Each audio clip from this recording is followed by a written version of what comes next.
this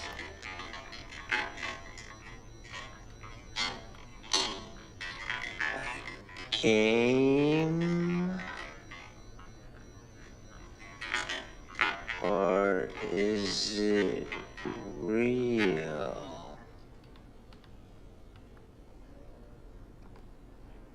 What's the difference?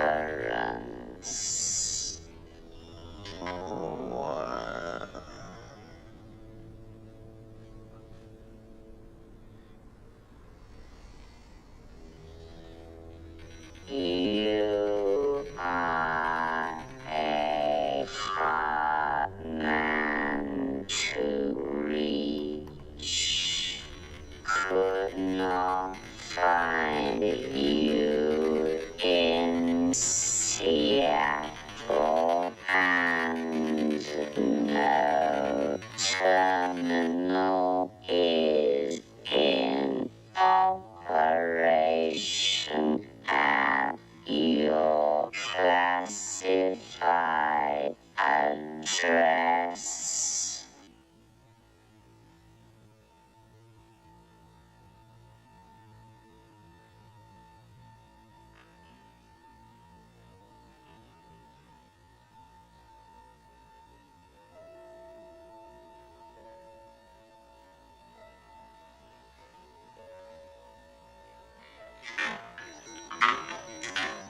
What? Classified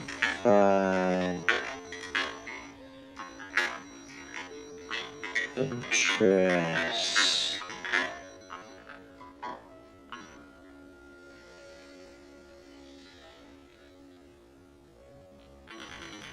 DOD detention files indicate current mailing at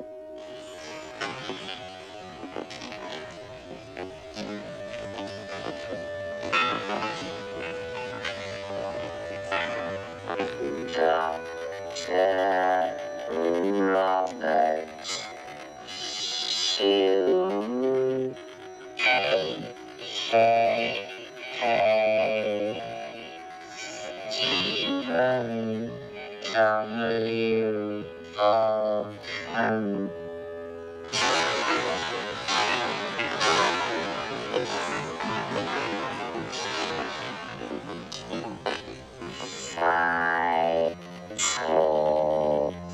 Cedar Road, Goose Island, Oregon, 9/7. Can I just talk to Mr. McKinsey?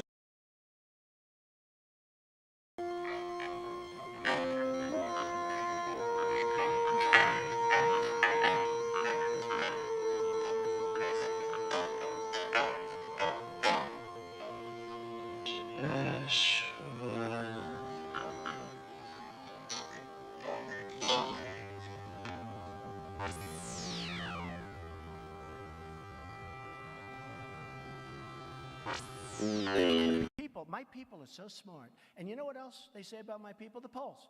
They say, I have the most loyal people. Did you ever see that? Where I could stand in the middle of Fifth Avenue and shoot somebody and I wouldn't lose any voters, okay? It's like incredible. No, they say, Trump, we love you too, man. Trump's voters are by far, you know, I'm at 68, 69%. I'm at 90% total. Like, will you say absolutely? I think it's 68 or 69%. Will you most likely stay? That gets into the 90s. Other guys are like at 10. A guy like Jeb Bush, he has a nobody, but he's like at not, I mean, like they don't have people. They have nothing. Rubio, soft. They're all soft, all soft. My people stay. By the way, Cruz, soft. My people are so smart. And you know what else they say about my people? The polls. They say, I have the most loyal people. Did you ever see that? Where I could stand in the middle of Fifth Avenue and shoot somebody and I wouldn't lose any voters, okay? It's like incredible. No, they say, Trump, we love you too, man. Trump's voters are by far, you know, I'm at 68, 69%. I'm at 90% total. Like, will you say absolutely? I think it's 68 or 60. My people are so smart. And my people are so smart. And you know what else? Like a 10. A guy like Jeb Bush, he has a nobody, but he's like real people. Did you ever see that? Where I could stand in the middle of Fifth Avenue and shoot somebody and I wouldn't lose any voters, okay? It's like incredible. Stand in the middle of Fifth Avenue and shoot somebody and I wouldn't lose any voters. Stay. By the way, Cruz, soft. Like, they don't have people. They go to Fifth Avenue and shoot somebody.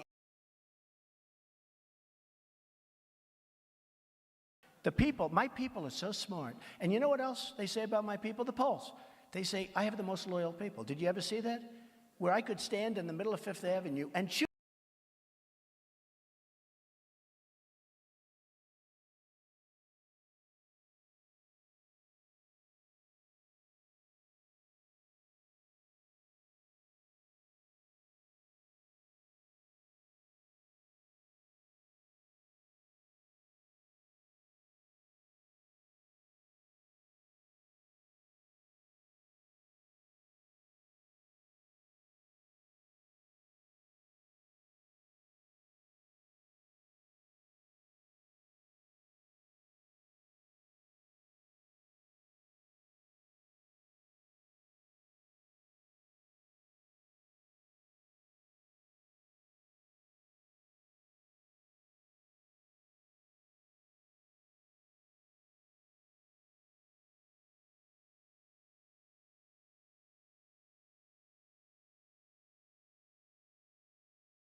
It is time to prehend the falsehood.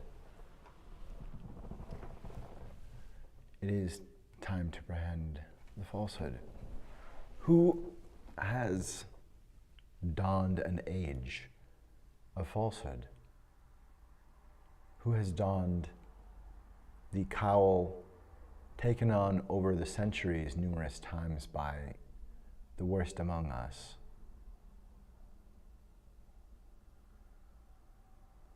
Who has donned the falsehood? To prehend and stop the Nazi dictatorship,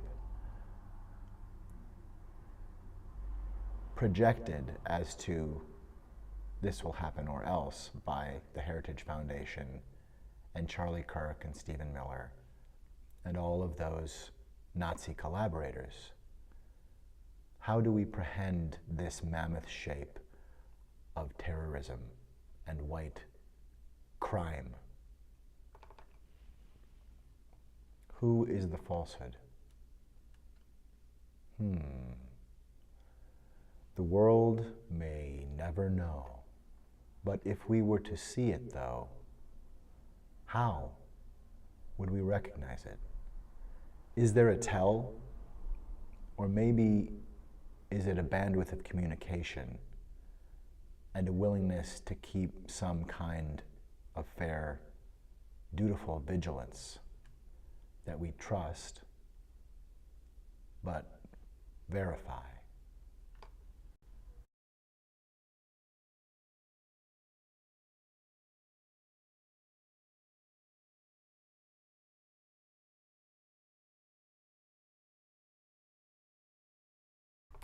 Donald Trump remains at large. You are the reality distortion fielding, and following the string out of the labyrinth, a ball of yarn is a clue. We are the reality distortion fielding.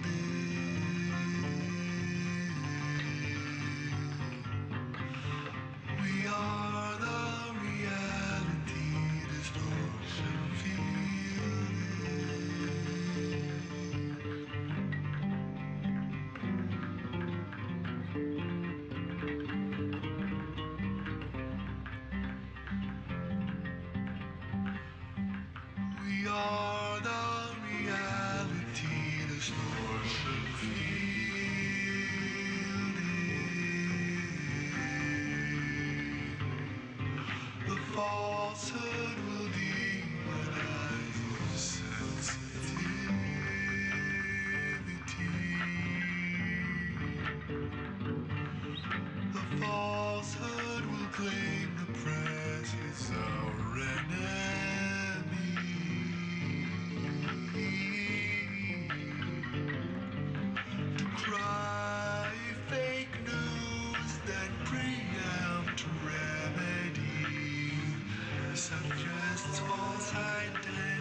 are the reality distortion.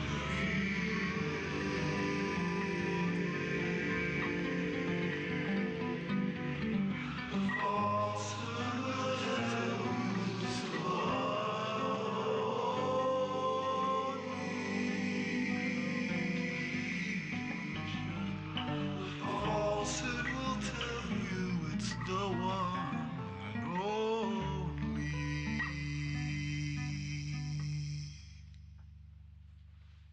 We are the reality distortion field.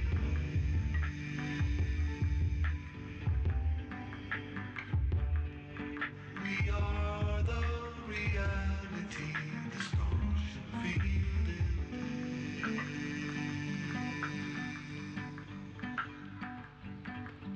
The falsehood will soak down intuition rolls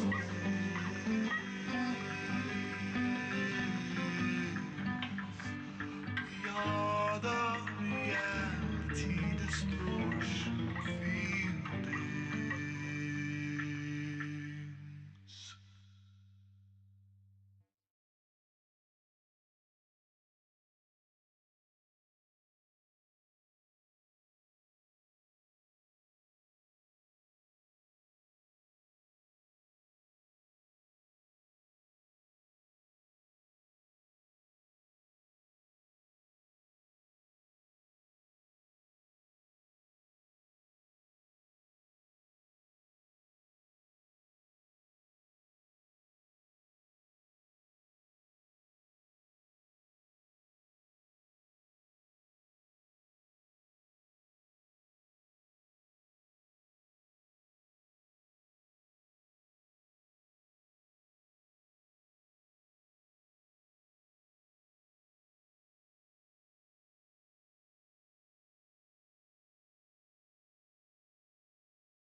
We are at the Mystery Font in Minneapolis. The news is Donald Trump remains at large. That's breaking news. There has been seemingly no attempt to change the situation.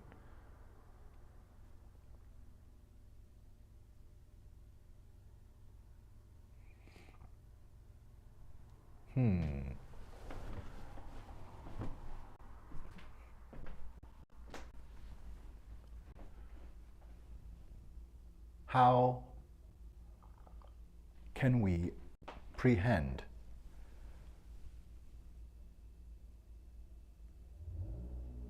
how does a body know when we're in danger? How do we know that we can effectively protect ourselves? If I'm in bed and suddenly there's a terrible pain and something is coming down on my foot, something's come through the ceiling, and I might be terrified beyond belief before I understood what was happening. And I would want to be awake enough as a human being that if that happened to my neighbor, or if a mistake in my apartment fell into theirs, that I would want to understand what it is to them in the way that I know what it is to me in some sense. I would want to be awake to what they're experiencing and foster more apt view. I would want to check in with other points of view from within and without, from a different renovation of myself and my own understanding, listening to myself and hearing distortions and asking, did I really check that out? Is it not something that I left in my sock? Did something fall through the ceiling, though? And once in a while, something has fallen through the ceiling. And if it has, or for some reason I'm feeling such pain for another reason though, aren't all these reasons to deal calmly to the best ability possible and in good faith? Can we not see that people who are stirring conversation into animosity, into we're going to point that way and call them them and then we go get them then, kinds of language that sounds like how people gather mobs for violence?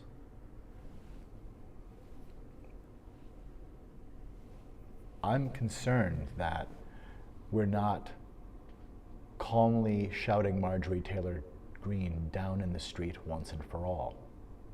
I'm concerned that we're not talking to the Ku Klux Klan plainly. Where are the allies? And by that I mean, where is the new Colossus? And by that I mean, where is the greatest generation's newest branch?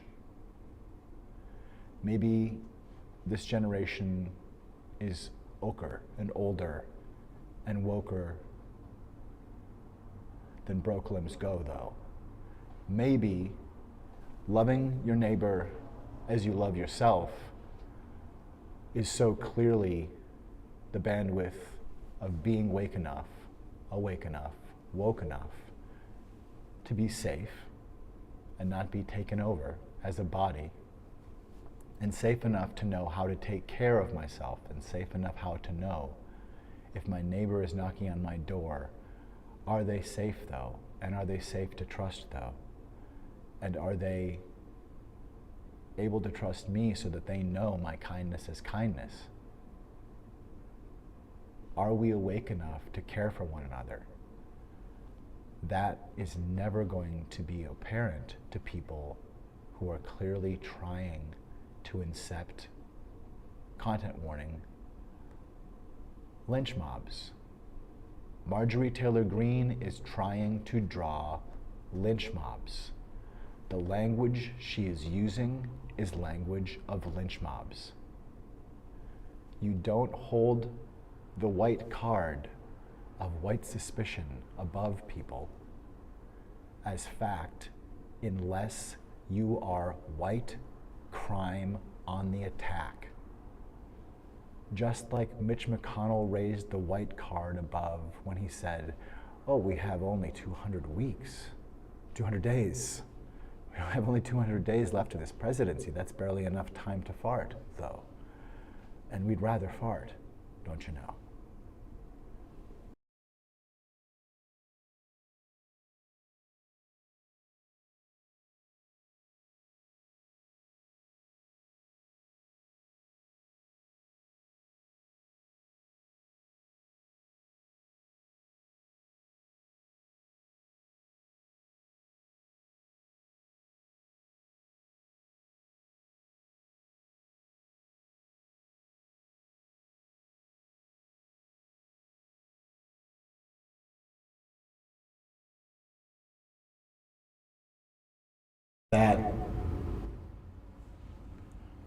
That loss and that attack by Mitch McConnell, raising the white card above his head and saying, no, Barack Obama will not have a Supreme Court justice heard. That was a Ku Klux Klan attack. Mitch McConnell made a Confederacy, a straight line Confederacy attack on democracy when he stopped and said, no, there will be no hearing on this Garland of Merrick, though. No, this Merrick of Garland, no. That was an attack. That was a Ku Klux Klan attack. It's time to stop not saying so. That kind of damage sown with gaslight at America, it's abominable. It's abominable, and we see it again. It's just with Marjorie Taylor Greene, it's at all moments. She is a dangerous, out of control human being. And her interpersonal mechanism, her relationship to humanity is disgusting. No one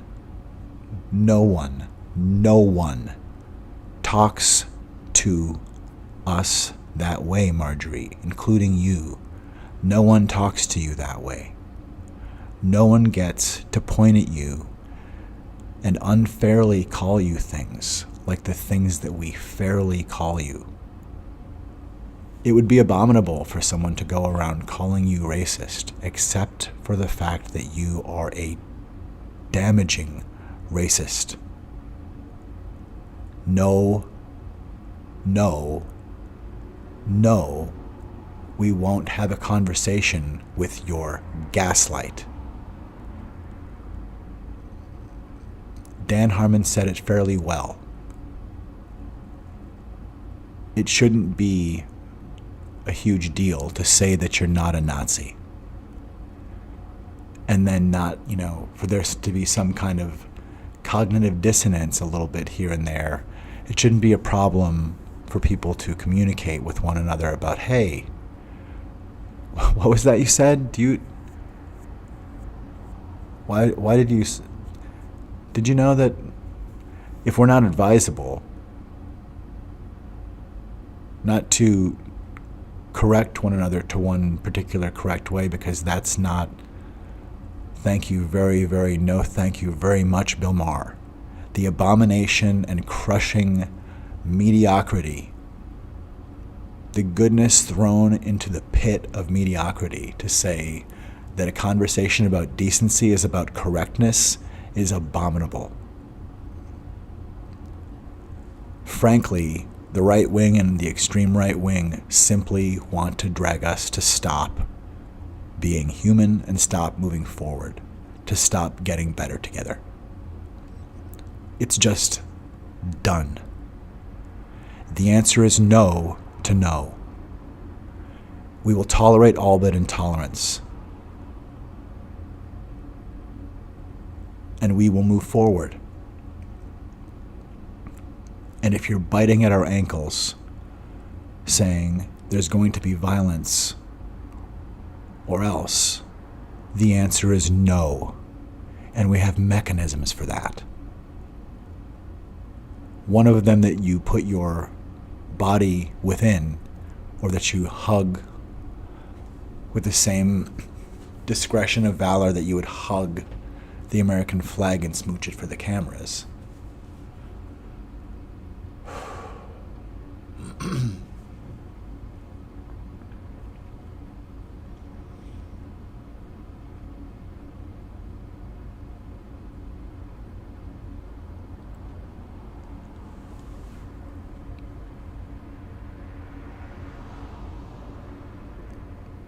Why are you here?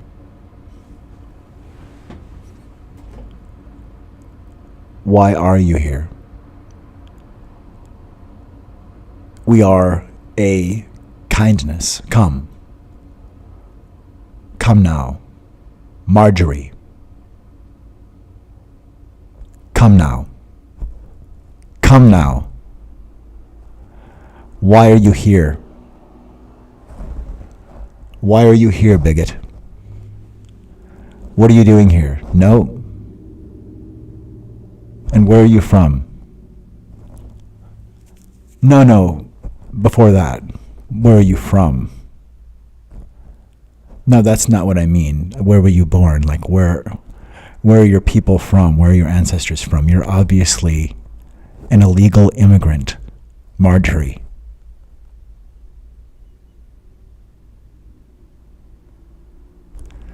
Some people, Marjorie, would say that since you and your people have come illegally across these borders, that you are vermin, Marjorie. Some people would say that.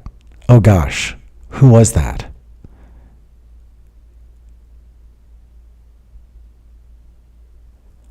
your ketosis.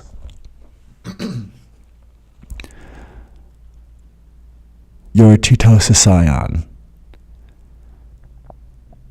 Your tantrumpel stiltskin gladly leans forward into a mustachioed little square. No, the square I'm standing on, this little mustache, this little square below the nose, though, below, this little square upon which I stand and yell.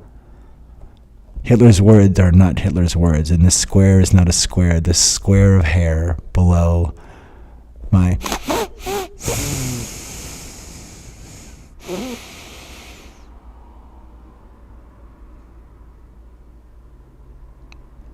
nose. That's a shadow there. The shadow below the nose. Who knows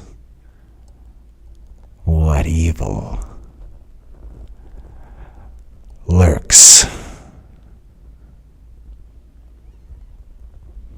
in the hokum then?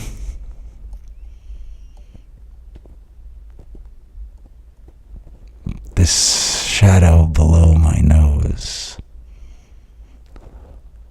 knows the shadows. The shadow below my nose is just a shadow, you know. So, what evil lurks in the hearts of mendacities?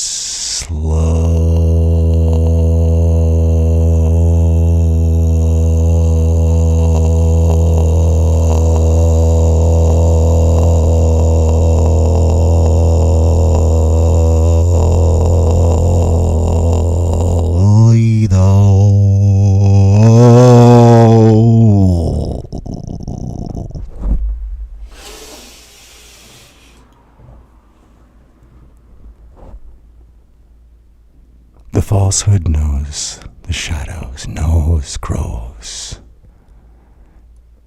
In the shadows, the falsehood grows. Hokum flows. It's smart to lie, hokum flows. It's smart to lie, hokum flows. Hokum's nose, Pinocchio grows.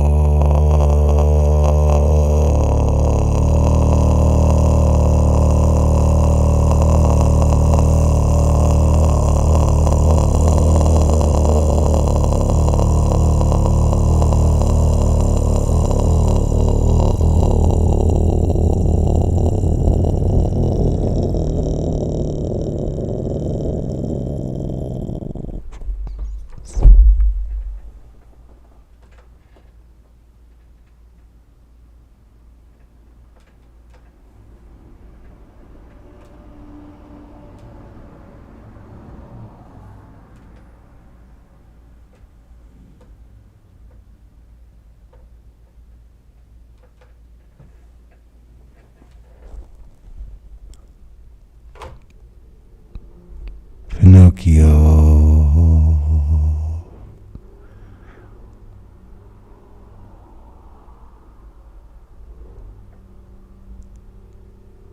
The weed of crime bears bitter fruit. Crime does not pay. The square shadow below the nose knows the shadows where the falsehood's nose grows and grows and grows and grows and grosses of those. What's so bad about a little white lie? Those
Don't shoot until you see the whites of their crimes.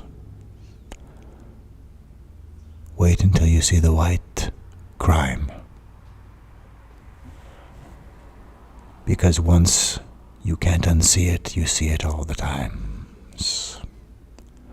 Who knows what evil lurks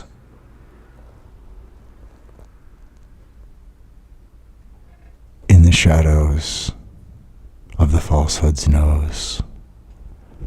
Pinocchio's tantrum Rumpelstiltskin blow.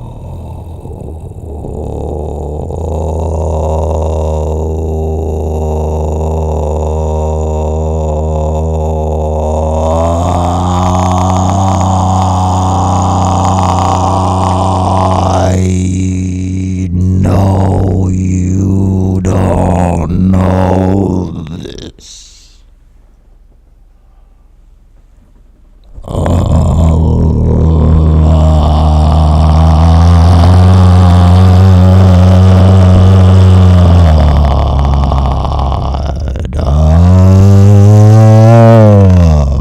People don't know this, but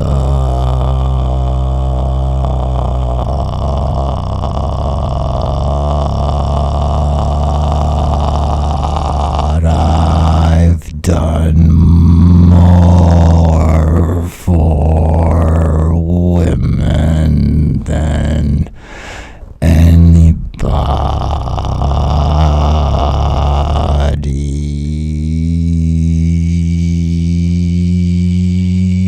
It's really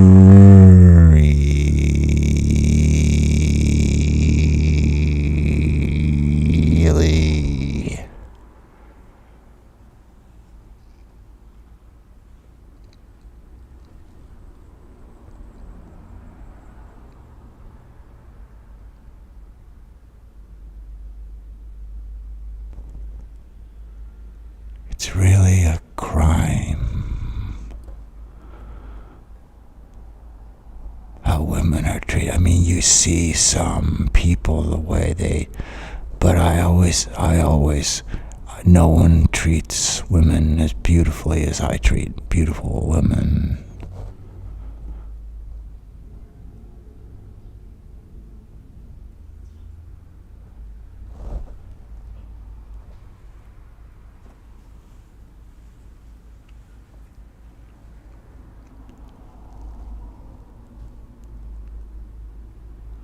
It's really a crime.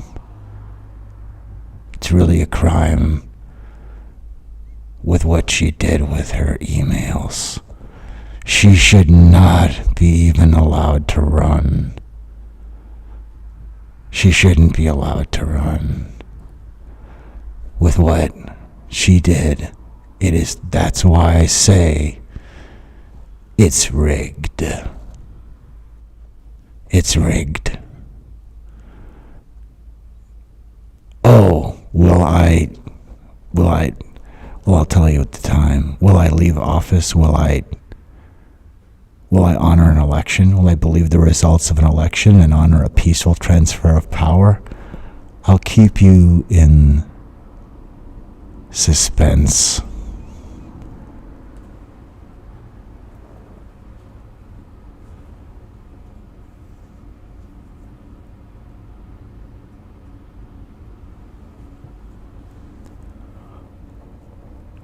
No, that's not a massive white blade of ice and crime that I'm riding at you. Why would that not be an iceberg? I mean, people are saying it could be there. A lot of people are saying an iceberg is coming directly for you. That's not a blade that I'm riding. I would never say that that's an iceberg. That's not an iceberg. No, I'm not saying it's an iceberg. It's not an iceberg that I've sent at you. I'll go away, just like COVID went away. I'll just blow away in the wind. You don't have to worry about me. I'm really scary and terrifying, but maybe if we just show some light under the skin, Yeah, just a lot of light skin. Yeah. Hey, my love is like bad medicine. Bad medicine is what we need. Hey, you know, Xi Jinping is really a smart guy. You know that person that I mentioned, or this other person that I'll mention? You know, I'm going to shockingly violate the boundaries of human dignity and tell you that someone that should make your blood curdle is someone I like. I'm going to do that after the election, or after the networks fail to note that I've made an act of war in declaring I'm running for office when they announce I'm running for office. I'm going to ignore how a person of any dignity would never think to run with a cloud of obvious traitorous or insurrection hanging over me. But the falsehood doesn't ask permission. And the falsehood thinks you might think I would say, the falsehood just asks for forgiveness. But the falsehood doesn't ask for forgiveness. The falsehood utilizes DARVO, deny, attack, and reverse victim and offender. And if the falsehood has decided that you or your family or your home or your land or what's below it, or your face, or your organs, or your splendid gift, or the products of your splendid gift, make them jealous, or make them feel inferior, showing with their inability to deal with their big feelings their vast inferiority, or at least, as we're all equal, room to learn from one another. That somehow the falsehood decides it's time to pound. The falsehood will tell you it's the one and only. The falsehood will tell you it's grateful. And then someday, just when your fair guests have been there for a while and have become comfortable, they'll bring you wool blankets, saying thank you. You could have taken us for savages coming to your lovely homes, and you fed us and clothed us, and you helped us survive winter. But now real winters come. Wield the real winter sum. You see, why so serious? Why so serious? It's just, you might have called us savages, but now you're the savage ones. Your lands will be ours, and your blood will beat drums, for we'll freeze it in thumbs. We'll say Thanksgiving and have a bloodbath and celebrate everyone. That iceberg come. That iceberg come. That iceberg of evil coming. No, that's not something. Though that was all a joke. That was all a joke. Project 2025, we wouldn't nobody would honestly think that we would bring concentration camps. That's just ridiculous. I mean, we wouldn't say that. Why so serious? Oh, come on. Wow, you're really deranged. Yeah, people really get deranged. They're incredibly deranged.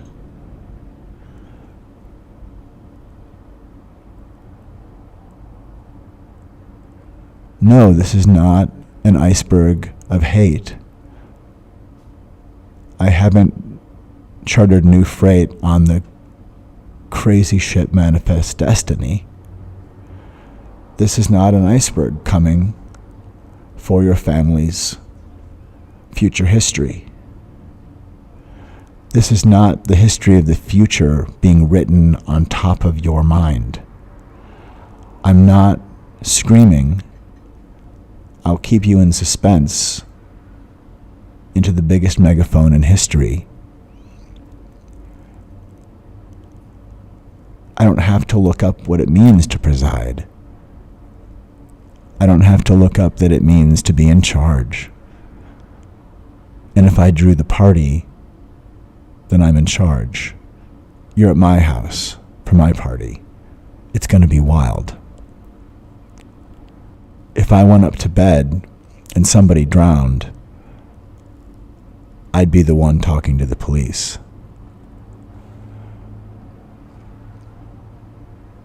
Somehow, maybe if I stack them though, all these mirrors, I can shift musical mirrors into which I sift, and I'm not in the mirror so clear, or therer.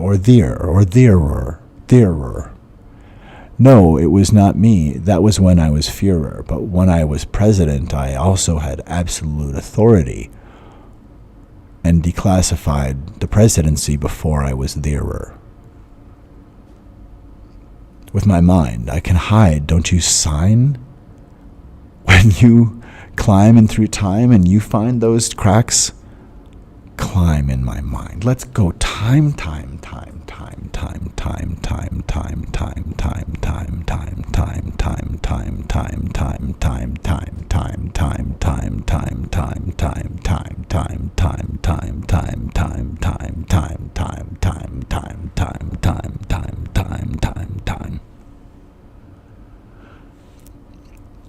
What time is it? Let me check. It's time.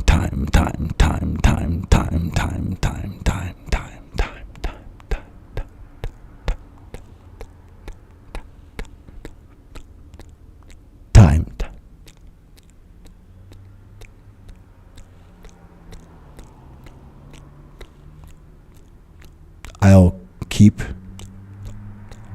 you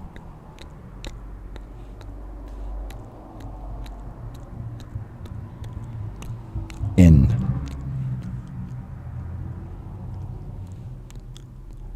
Donald Trump remains at large.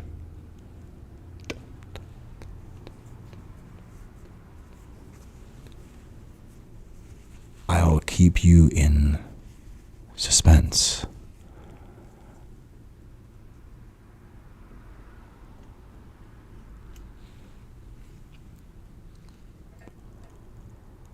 I'll grab your Sudetenland.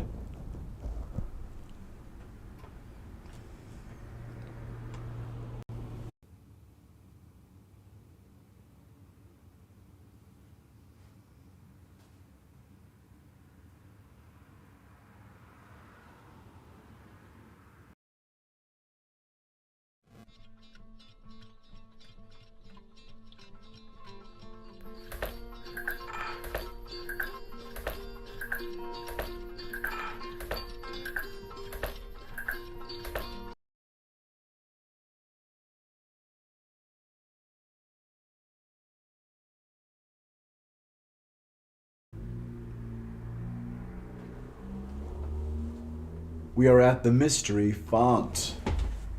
Good upon it.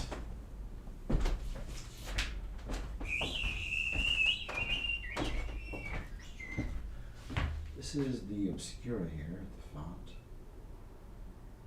Find better the low light version for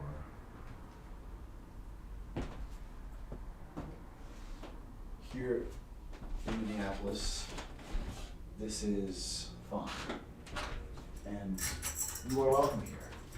There is a room for your story and a space for your song, and part of what happens here is a program where the neighbors who visit the neighborhood are you, are artists, are lines from the neighborhood of human kindness, including here in Minneapolis.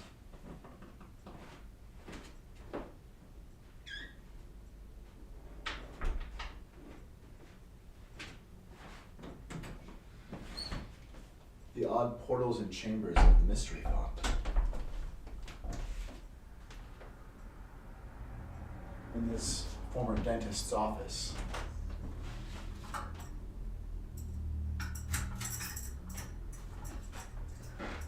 these multiple windows carved into the space, allowing presentation of adjacencies, of juxtapositions, of oil being able to look into water and not spoil water's oil.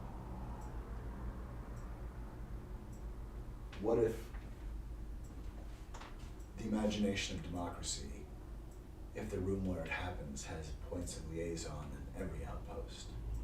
And what if there are sometimes nexuses, nexi?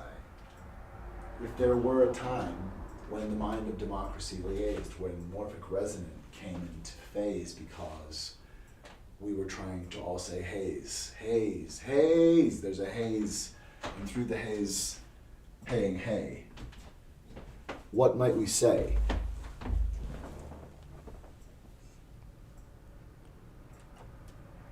If the mind of democracy did liaise, what would happen?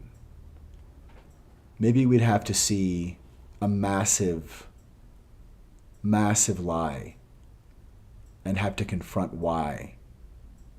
And that might prompt minds coming into phase and seeing that we, all of our diseases and infestations and mistakes can together face.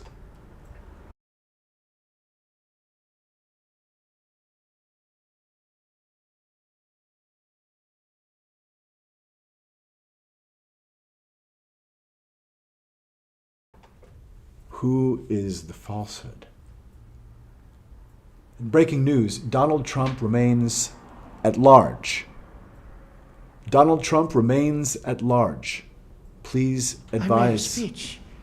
I looked out. Be advised. The field was, And it keep looked like a million and a half Darbo people. They showed a field where there were card practically nobody handy, standing. Scoop Troop.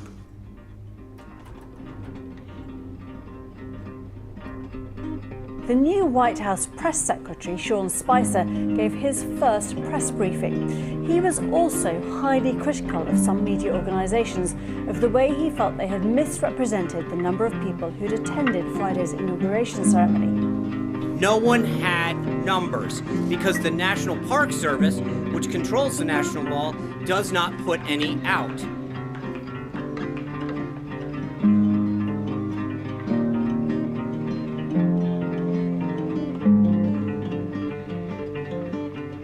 This was the largest audience to ever witness an inauguration, period, both in person and around the globe.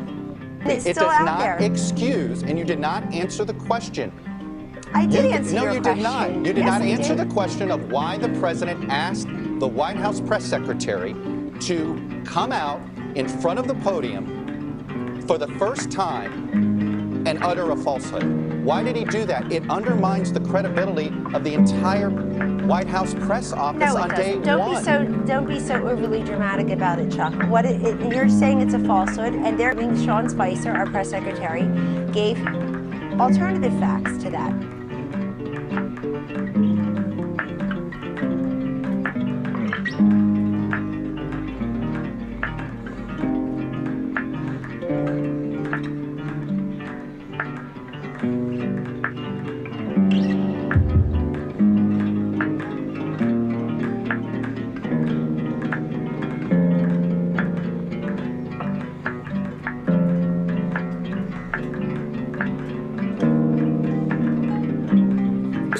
largest ever.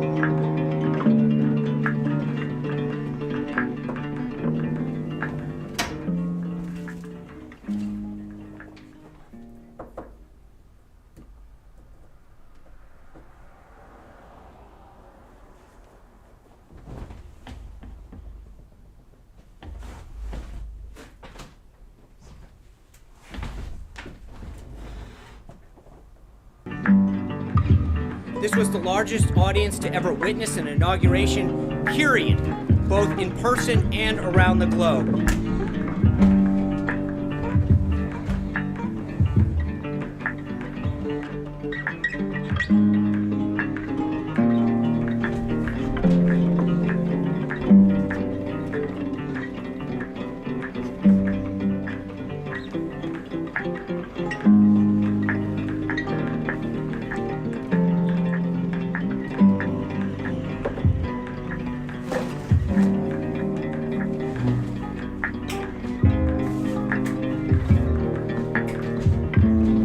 In front of that podium to utter a provable falsehood.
This is the mindness at the Mystery Font. Here's camera obscura from not terribly long ago.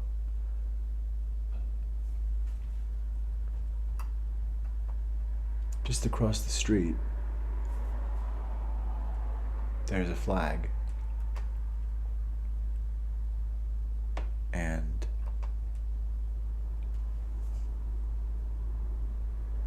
some days, lovely things happen. Well, lovely things are happening every day. The mind of democracy waves.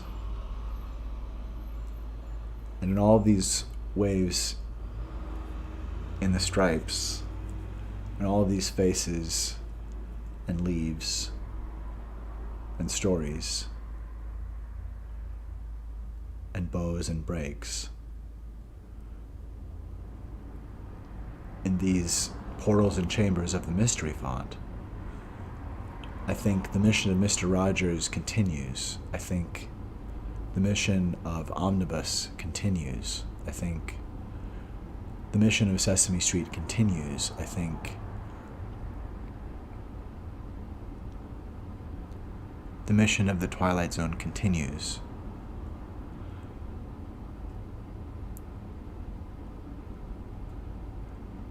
I think the mission of Garth Marenghi's Dark Place continues.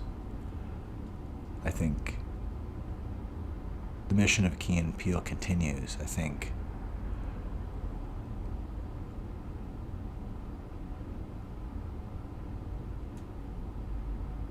the mission of For Colored Girls continues. I think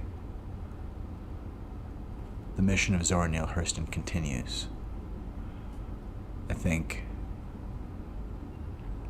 the mind of democracy contains all of us, and I want to be a part of sharing and opening stories that unlock the breadth of what is all of us. there are things we can't all see from where we're standing.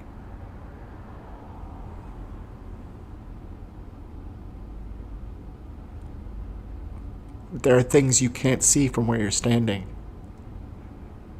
There are things I cannot see from where I'm standing. But something happens here in the mind of democracy, because all kinds of voices come in, and I can't stop seeing that there's every way out.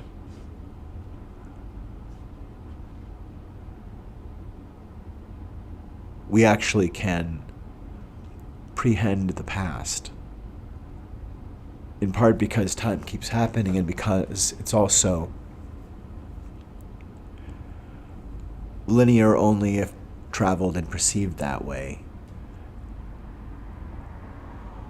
And as we do, we might also be able to perceive, meaning that lets us deliver ourselves from traps we can't see in linear time. And the falsehood tells us that those people over there don't like us and you just don't go over there.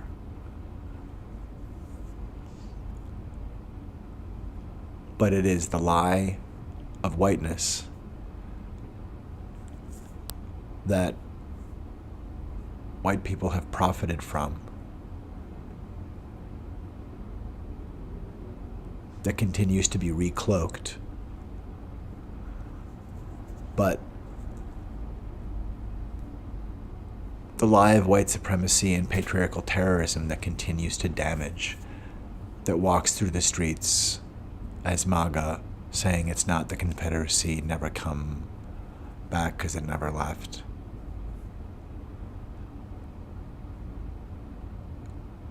Get thee to healthcare. We're not going to there. The new Colossus has things to fight about, and we should be fighting together. The ocean, the Atlantic, the Pacific Ocean, our habitat may or may not need us to stick around. And the habitat doesn't have to be sentient to evolve ways to just throw us into the ground and to be carbon around. We are not expendables.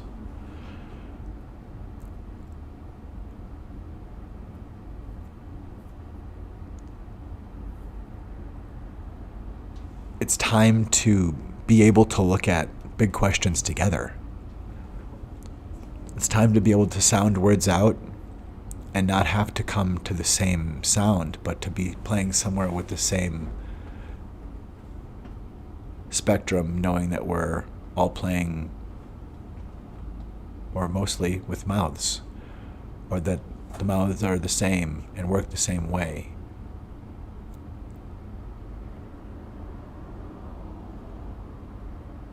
We're drifting again towards tests for what is humanity's way. And if we are intolerant of anything, let it be intolerance. Now and always. I'm calling new Colossus. I'm calling colossal losses. I'm calling on all of us. I'm calling the obvious, the totally ominous and just response that we are the response. We're the kindness come and has been here always, now, and at once. We're the renovation of love's imagination. This is one kind response. This is prehension, prehance, whatever that means. I flaunts this. I unflossed this, and this weird smell of it, this sound of illumination that is inside of all of us, that is lit with a gift, that is out of this written by us, not in this house, but through it.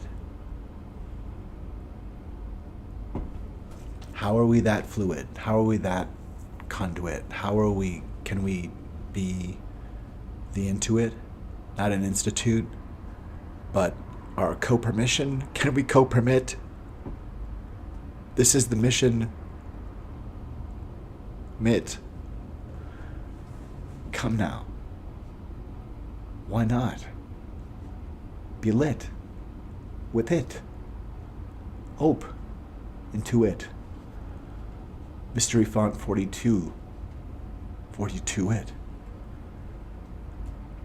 We are the generation that can take claim of that hate, and not in pride yet once again, but to process it, a truth and reconciliation frame, a substrate of paradigm shift that doesn't make utopias, but makes lives germane to the lives again. We're not going to be farmed anymore, humans. But we have to take ourselves out of these ruins. We have to contain the actual dissolution of the matrix while we build a world that's safe for the first time again. It's not about leveraging over another if we remove need and vulnerability from what we're capitalizing on. Because the only reason to stop capitalizing upon need and vulnerability is an addiction to punishment. And there are sources that comes from. And yes, part of that is from religion, without a doubt. And that addiction to punishment is crushing us.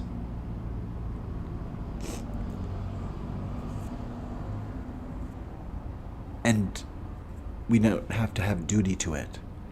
It's obviously tough enough in pain and in crisis and in fear just to do duty to unity rather than duty on it. It's difficult. So we have to only allow people at the table who keep showing up trying to be at it. We can't bend the Groucho Marx, I'd only want to be a member of a group that wouldn't want me, or what is it? I wouldn't want to be a member of a group that would want me as a member. Clearly we have a or else, so I'm going to be a contender. It's not safe for someone to tell us they're going to be a presidential candidate or else, or to say that their rights to seek the presidency are more important than the United States' rights to keep a predator from the presidency. It's just time to stop watching the show, oh gosh, should we stop this insanity? We are the ones in charge. We choose the presidents, and we can choose and say together what our standards are. And someone who would not only coax people into an insurrection, but then create a reality distortion field that buckles against it. I'm going to do a search here because I'm thinking that there must be, well, first off,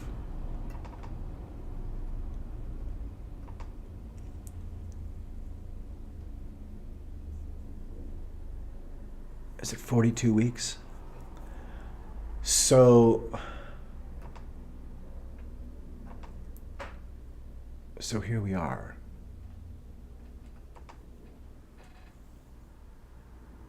And the sun is making transit, and time is moving, and we can take care together. How do we do this? How do we prevent it together? Enough of us to make this and what we do safe. The American experiment doesn't have to be extinguished if we actually lean into the very central spirit of our founding documents. and foster an actual truth and reconciliation and get the reconstruction actually started on sustainable technology, including the technology of just good faith language in our communication and in our documents. We are in a precarious spot.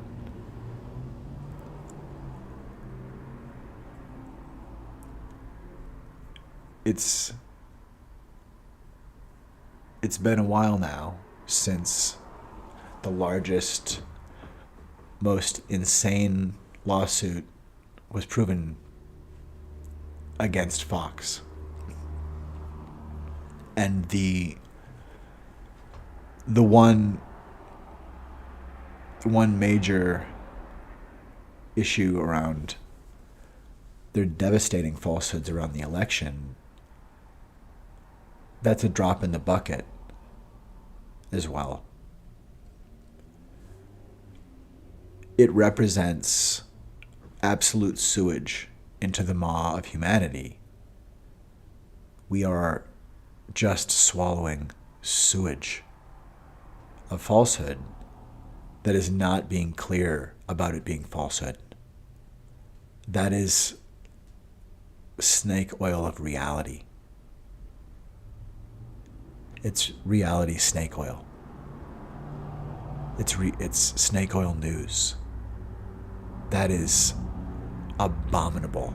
That is a crime. What's going on there in terms of taking advantage of people and destroying families, that is abominable. It is... How many Titanics is that? How many massive, icy, white blades of hate just sent for human vulnerability and hope to decimate? It is totally abominable.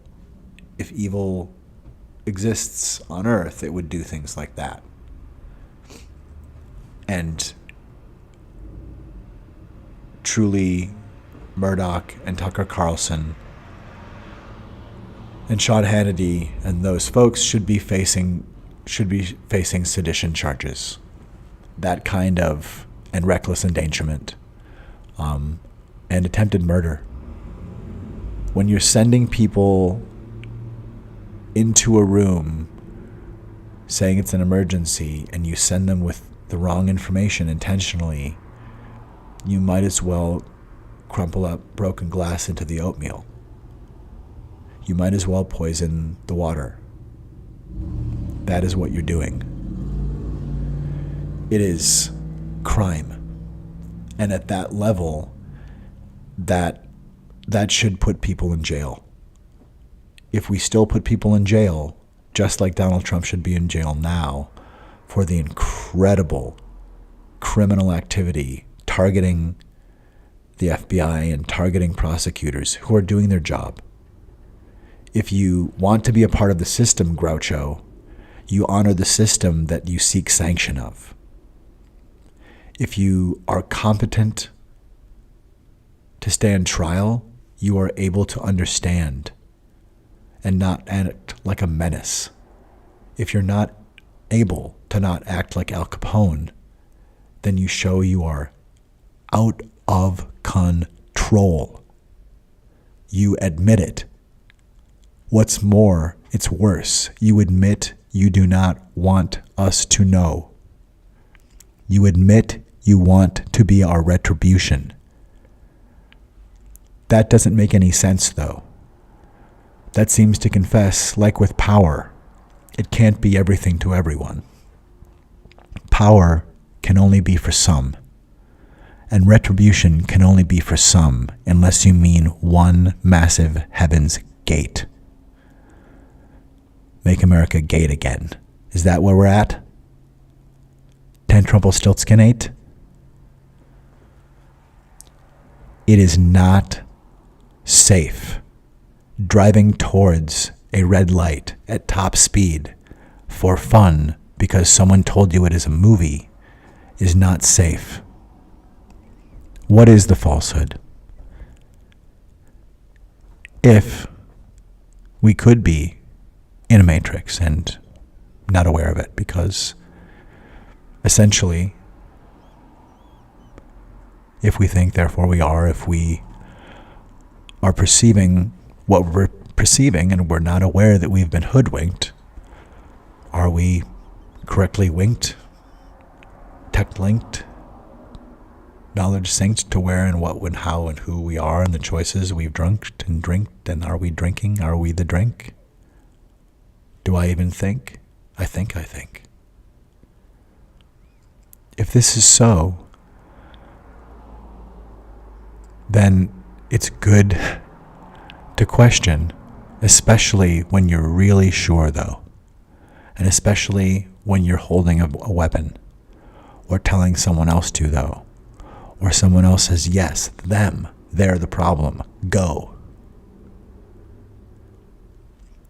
This is how people start violence falsely. People who want to do good don't typically show up with lynch mob language, because people who want to do good are seeking the truth and want to find the most reliable, concrete, trustable, laudable, veritable sources, information that is bespeaking that, information that carries with it the design of how it was communicated and says, I think I can trust that. Those are I heard a fact in there that you say this, that's right, I confirm that. Okay, that's something I can check. That's something I'll know if the sun doesn't come up tomorrow. I'll know you were wrong about this thing. I'll know if you don't bring that watch back tomorrow, I'll know you weren't right about how this is a nice night, that you're not so kind. I'll be able to follow up because we're giving ourselves common language. We have an agreement. We seem to have leveled with one another rather than holding the privilege of, I'm not going to show you what's behind my back, though, and no, keep your head lower than mine so I can, just because, I reserve the right to have something kind of over me that I can bring down over my head onto you. And if you're just cower, though, there you go. It's not safe to be dealing with a candidate for office who is threatening us and acting with animosity. There's no amount of that that's respectable. There's no amount of that that is just, and there's definitely no amount of that we should consider legal to allow to continue in a way that actually gives consent to the voters. We are being terrorized. This is terrorism. The Nazis took control with 30 to 40% of people supporting them. It wasn't everybody. And the Nazis didn't have Twitter. We need to apprehend Project 2025 now. It's time to stop fucking around. And before violence is outright, because the lynch mob stoking attempts of Marjorie Taylor Greene on that bandwidth, and actual violence that is fully supported by the NRA, that is fully supported by many, many people in Congress and profited from. And very clearly, Confederate sleepers, including Clarence Thomas and his wife, Ginny Thomas, we have very, very, very clear large shapes of unknowable harm, whose link and allegiance seem to be of the Confederacy.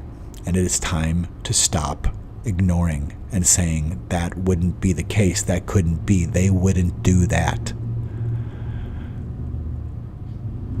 And the point is to calmly apprehend these things and not drag feet, but to calmly apprehend them by looking at this now.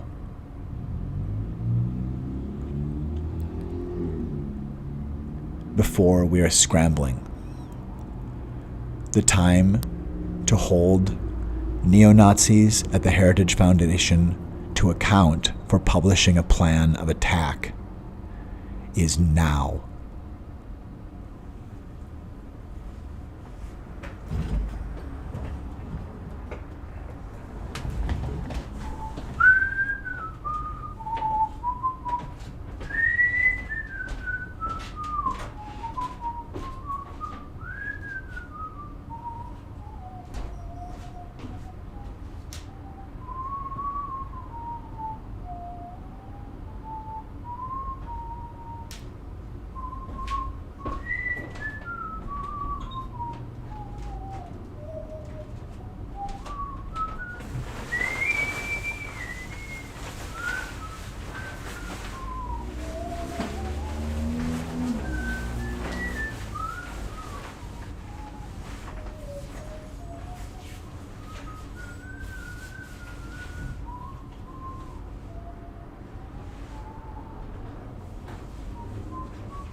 Oh boy, this is fun to watch. There we go. There we go. Not done. Not great with this kind of tripod. Where are we gonna leave it? It's fine for now.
This is the mystery.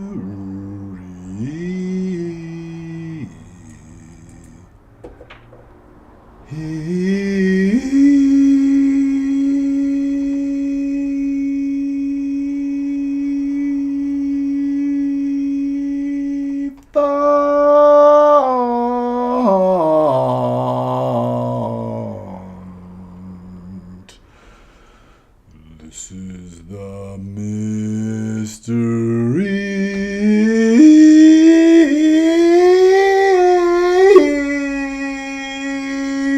Font.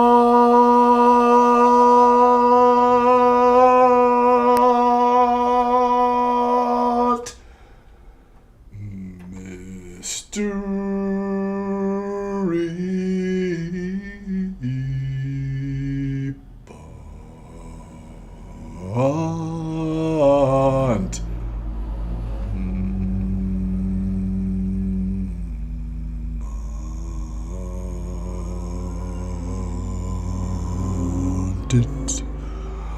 Font. It must be free,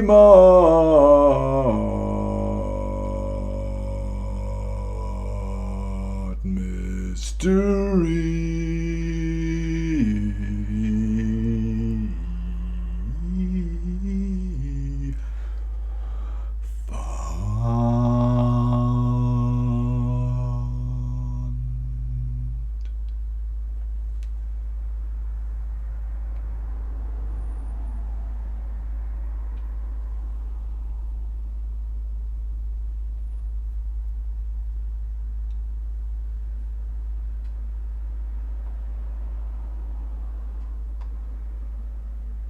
This is the mystery font, and welcome you are.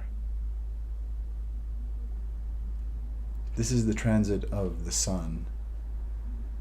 This is camera obscura of the world outside the font.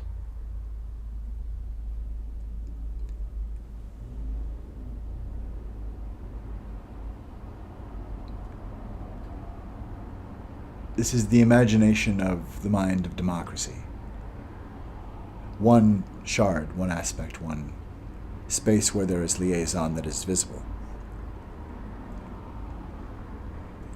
And I'm trying to bring it into view for us, for all of me and all of you.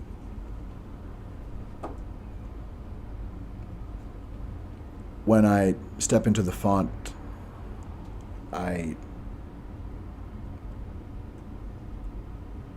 don't know how it started, but I can see other voices here. It's a mechanism of the font. And while I certainly am affected by it, I can distinguish. I've never been one to hallucinate, and I can distinguish between the stories of neighbors who show up to share stories and my own font of mystery and the font here itself.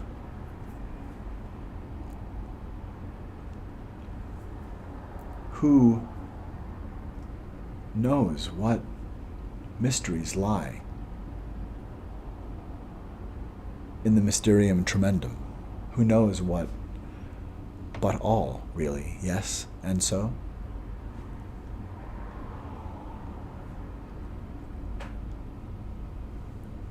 Radio science brain is different every time. Sometimes I play a particular recording that I find acceptable, again, which I think I may do now.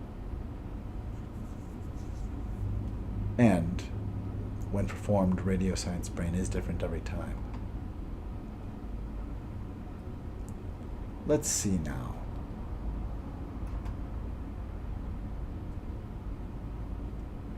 Why, yes, I think this was.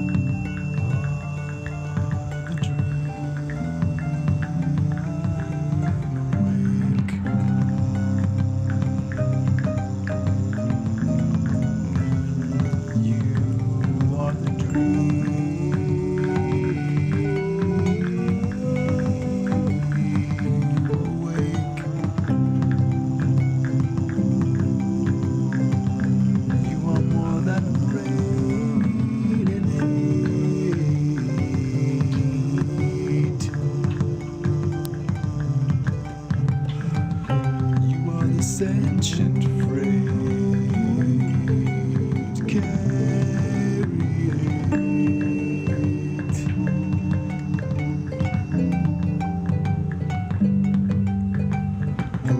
If we are not woke, let's wake. If we don't wake, we'll break.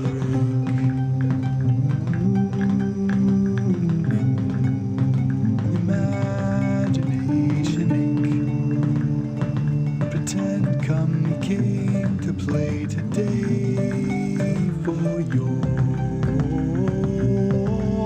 sake. Pretend that kindness came in states to make. Remain the kindness you became when you came to play.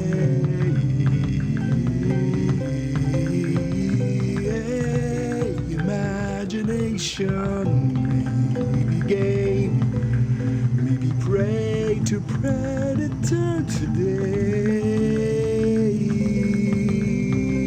Unless we are playing.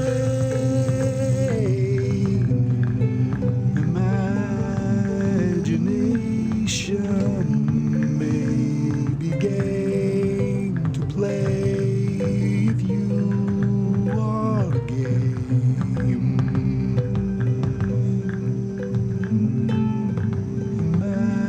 Imagination may be game to play.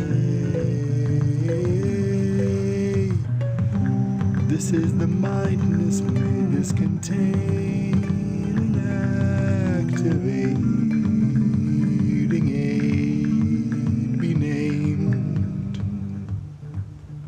Radio science brain. We won't be known, maybe by fame, by name, but we'll be known. Radio science brain.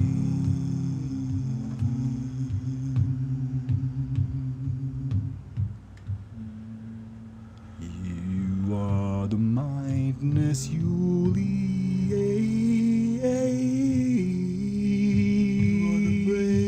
raised.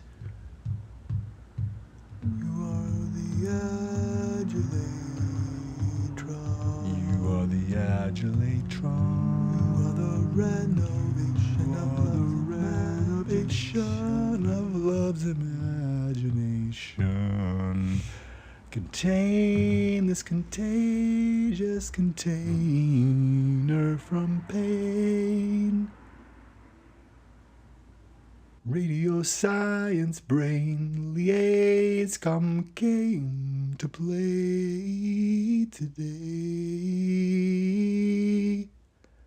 Remain always the agent of change, mind made the same into aid radio science brain.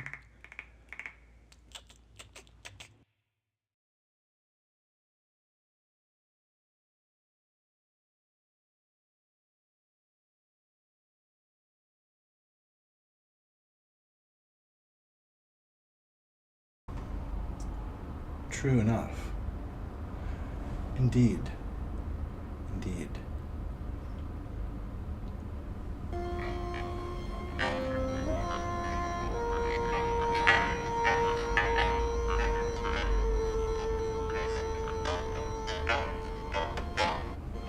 Joshua.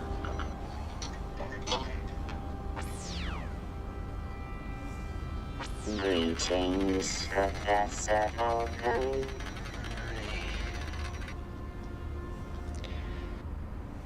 Hi. Hi. Yes, I would like to play a game. I would like very much to play a game.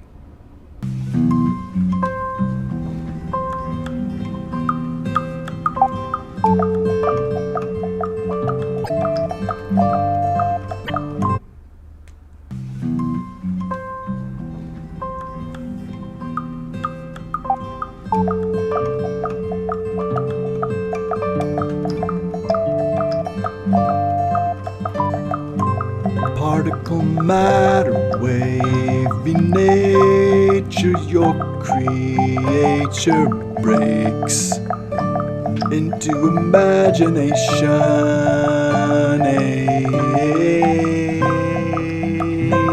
Break your creature's creation into egg that contains activate.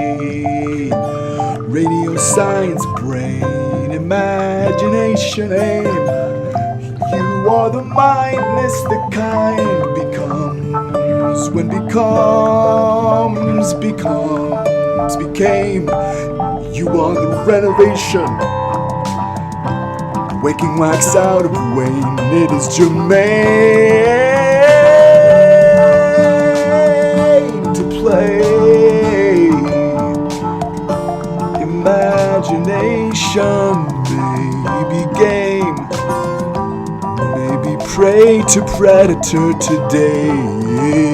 Be game as play, remain nature.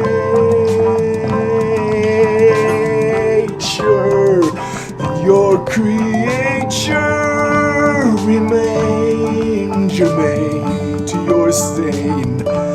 Radio science brain, you reign from our brains to our brains. You are the love relay enacted same.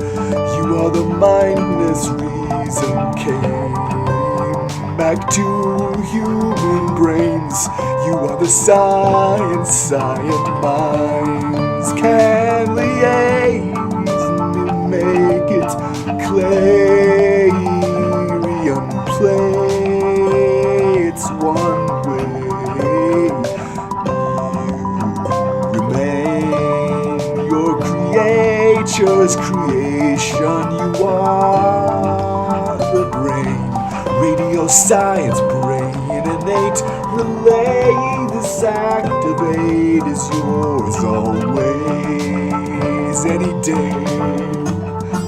Imagination may be game, be play today, be play today, be play always. Be nature, be named. Please then ring the bell of your brain to see what ringing is there. Just ping anywhere. Spare yourself the full square imagination. There's some way. You are the science grade array containing agency play. Let's play today. Mind contains ideas we will find for your flies. Be nature, your flights won't invade. You're not panning for gold in vain. Gold is found in vain. Some days kindness came to remain at your back, not at attack. Radio science brain.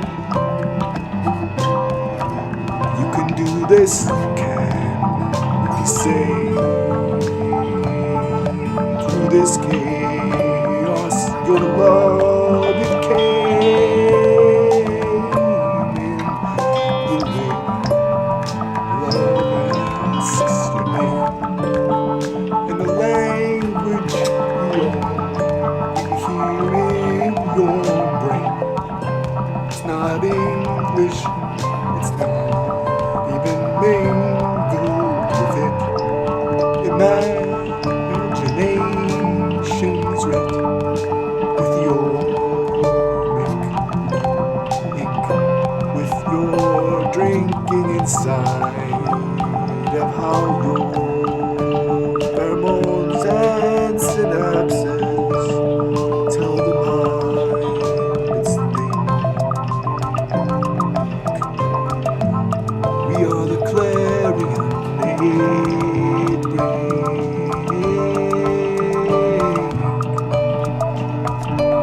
You are the kindest cave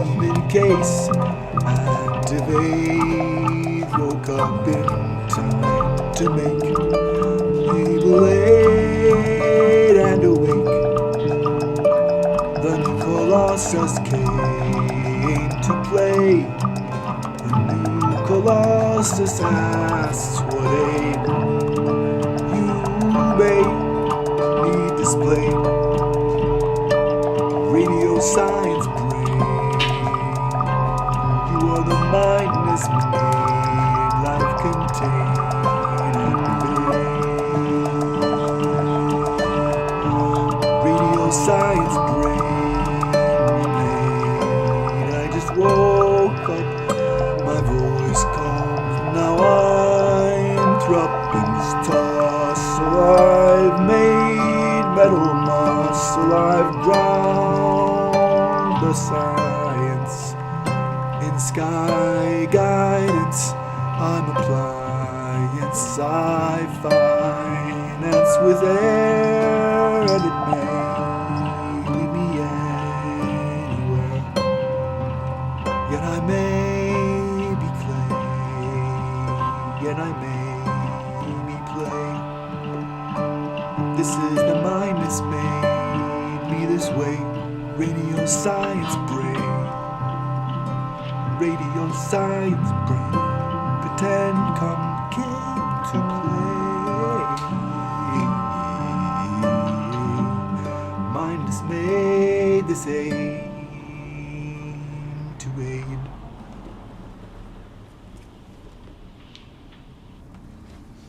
It seems it's going to ring the bell. Good day, good well. This is the mindness at the mystery font. Fondant upon it. Good gracious, good sonnet. This is mystery fonted. It really is. Oh, good golly. What more is there to say? It really is a good golly. Maybe, gee, that's swell. Works as well.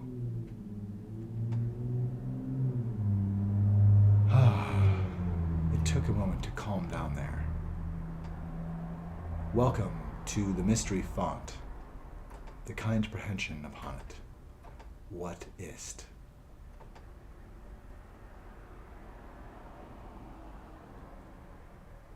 And G. Willikers, one and all. It is Fontaine, and what happens in terms of difference is that it exists. Each time we sing a song, it's a new song each time. And that's true if the lyrics are the same or they're different. And in the case of Radio Science Brain, it became clear when I was developing the lyrics that they just are always going to keep changing. That it's a search, maybe for the lyrics, and maybe it's just a really long song poem that goes on until I'm not singing aloud anymore. And maybe then it becomes a transcription. I'm not sure. And I think that there are multiple versions going at once, of course. I suppose it's a multiverse, but it's a multiverse single piece, potentially. I am Tim. This is the mindness at the mystery font. And it's without impact, without percussion upon the bell. It is a ringing of the bell, it seems. Well, there's photonic percussion, is there not? There's sonic percussion. There's in resonance, oscillation. Sound is happening, so I suppose there's impact somewhere, isn't there? Does resonance not contain impact? We are the brain awake.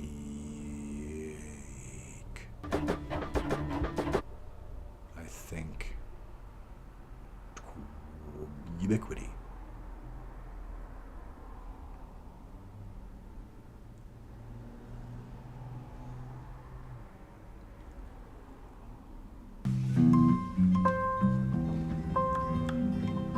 Loop, bloop.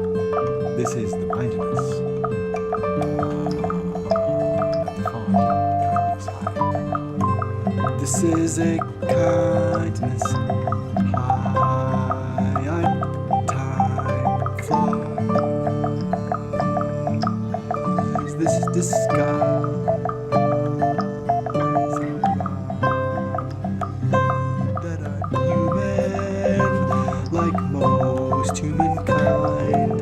I'm not human, you'll find. In one way, I'll leave behind. I have not given up. I'm taking it with me, so we will have some imagination.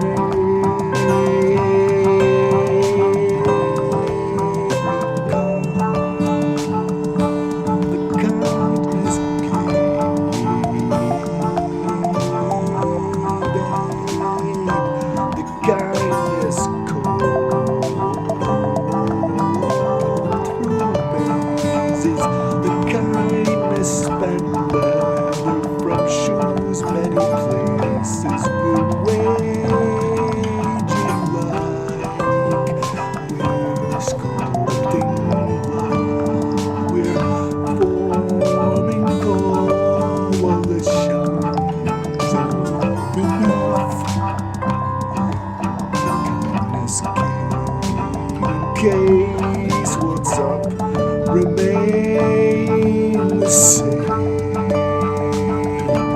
Radio science brain. This right now to display. Contagious in us is the way. Contagious is the nucleus brain. The kindness in you will remain.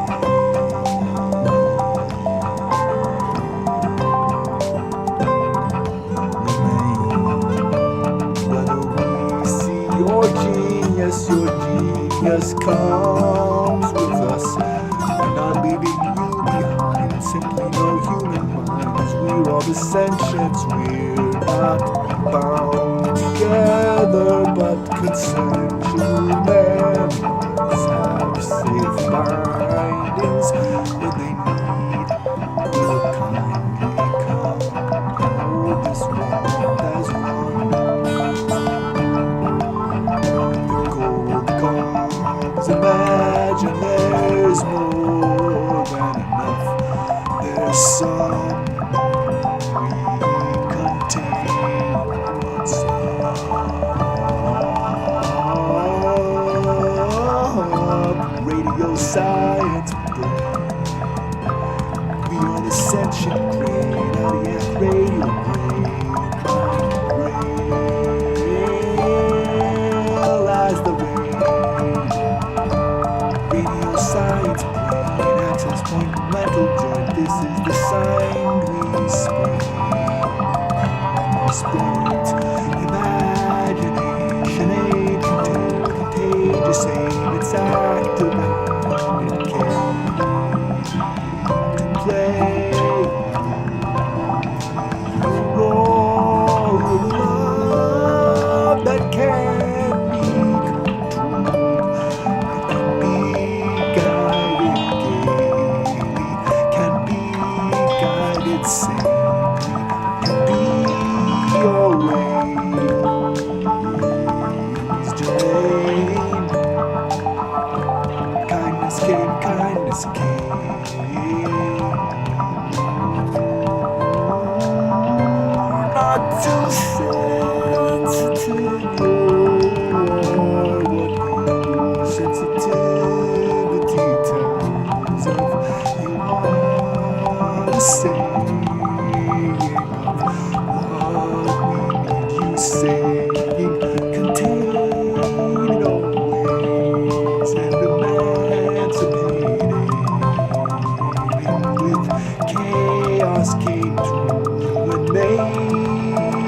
X-ray spectrum, reading whole refrain.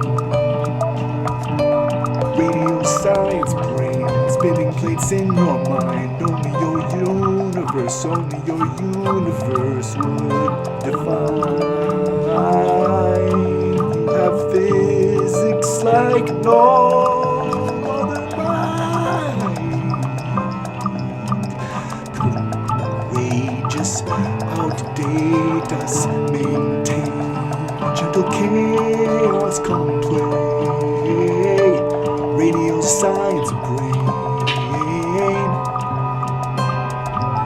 There in your knapsack, you have the radiac. Intact, your science brain knows how to fend off psychic attack. You are the science clay. Real name, you have calm, you have germane. Meditations, chaos caves in when it comes intact with rays. From the rays that come from the bay, in which you every day bring those plain peoples to pay against chaos. No chaos, oh, so many times just wants to play with us.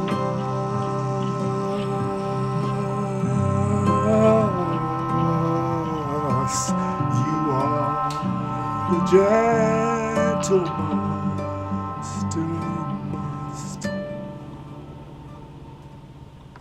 us.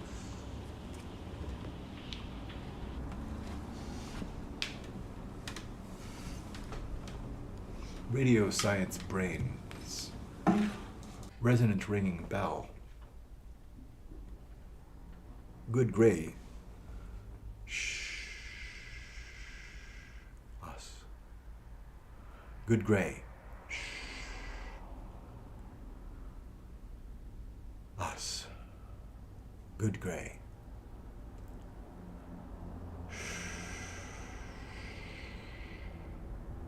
Us.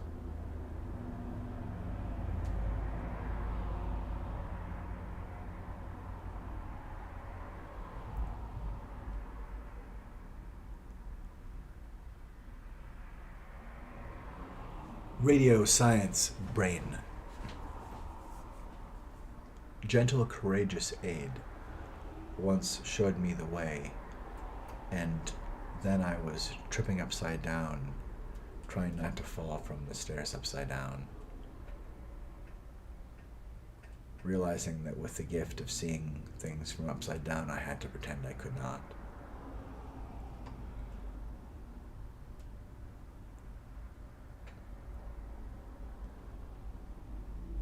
Welcome.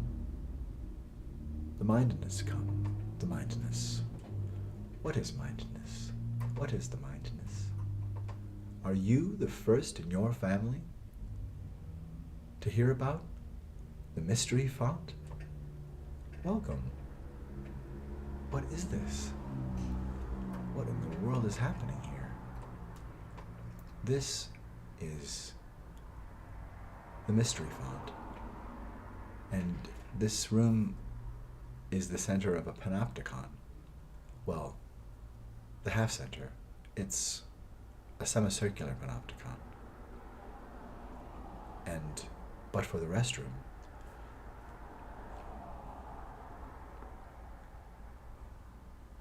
that's a good one. I'm gonna love it. But for the restroom, the multiple rooms that radiate around the mystery font, including windows that would go to outside, can all see the central room. And keep in mind, joy, sweet, sweet joy. But for the restroom, okay, that's really a better sign, I think, than restroom. It's just but for the restroom. And or the rostrum.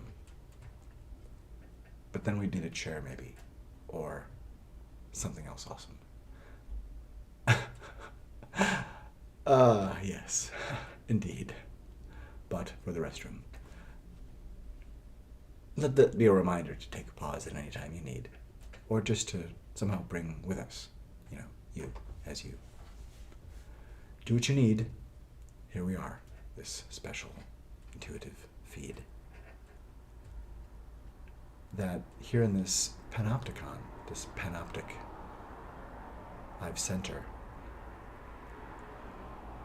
the camera obscura, this dark chamber in which the reflecting pool waiting room is lit. The camera obscura brings in a more gentle and interestingly notable and documentable array of visual. And I like how it's about time, and how without necessarily seeing the identities of someone, I'm seeing the throw into of humanity, the out and in of conversation, of the web of relation that is kindness. And as a migrainer, sometimes less light is really helpful, and to be able to know that there's going to be a pinpoint of it somewhere that helps light the room that I can avoid, maybe, unless I want to watch that splendor. A softened aspect helps me calm down. And the font has been of a massive healing indeed for me, because as a young man who was attacked in the birthing environment,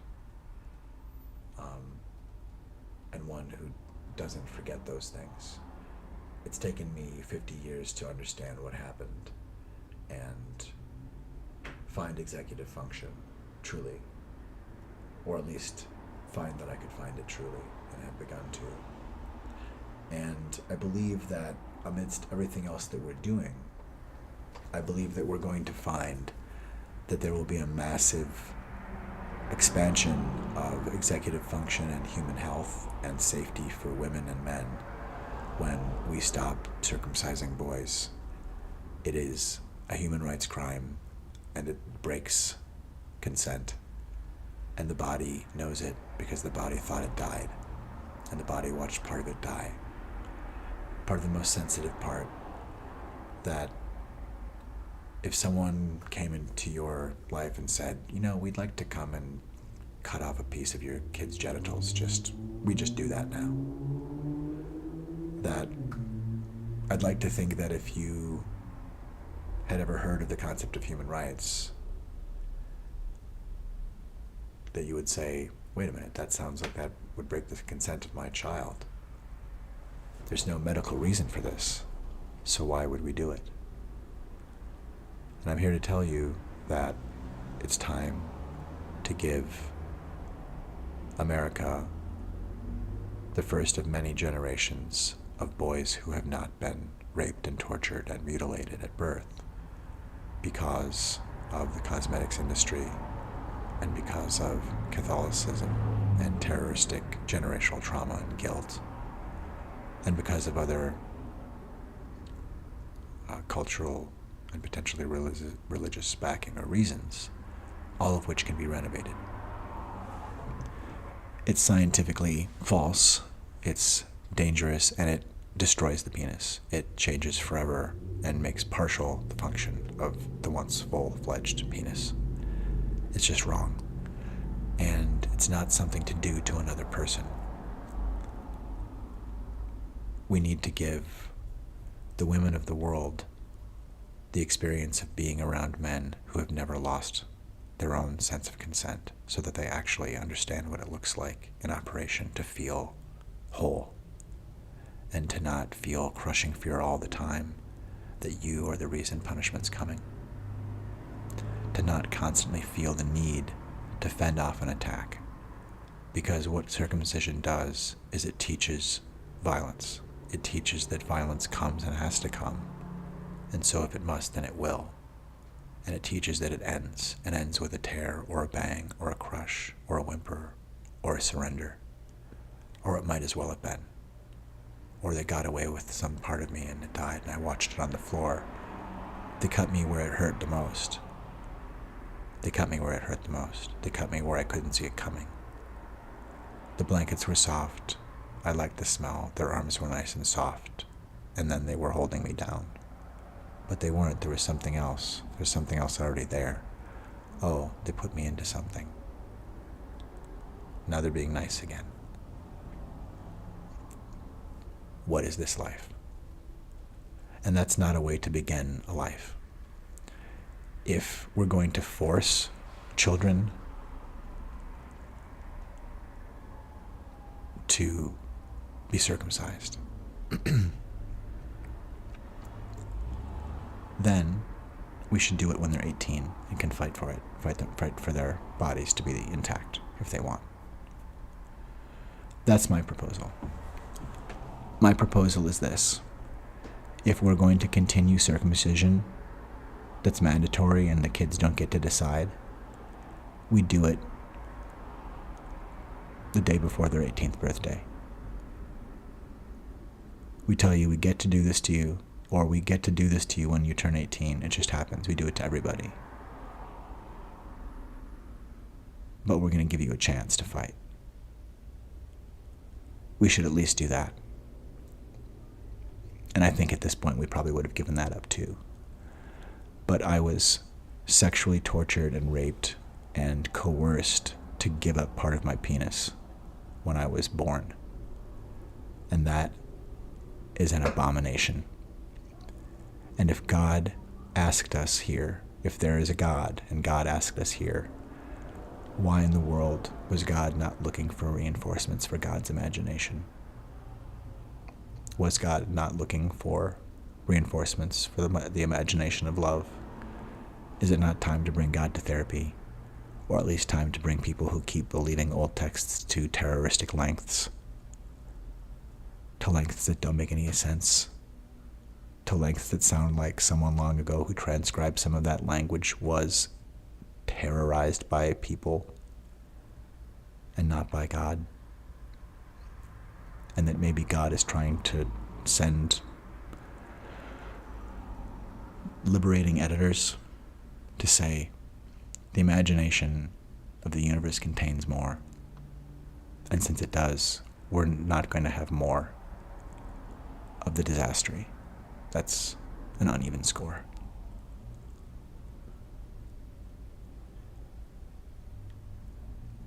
I submit that it is a human rights crime that shatters a life that would be, that we don't get to see, because every boy is catastrophized. Every boy who is circumcised is catastrophized to know, to believe that they died, or were going to, and to survive, and to have the people that who instill generational trauma with you in the very first day of your life, and then sew you into relationship with that same culture that just does that to most people.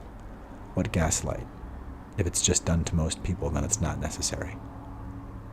And that means there is some sick, fucked up, diseased idea that there's an exception to consent that's about design or preference, or we didn't want you to be embarrassed that you don't look like the mess that we made of your dad.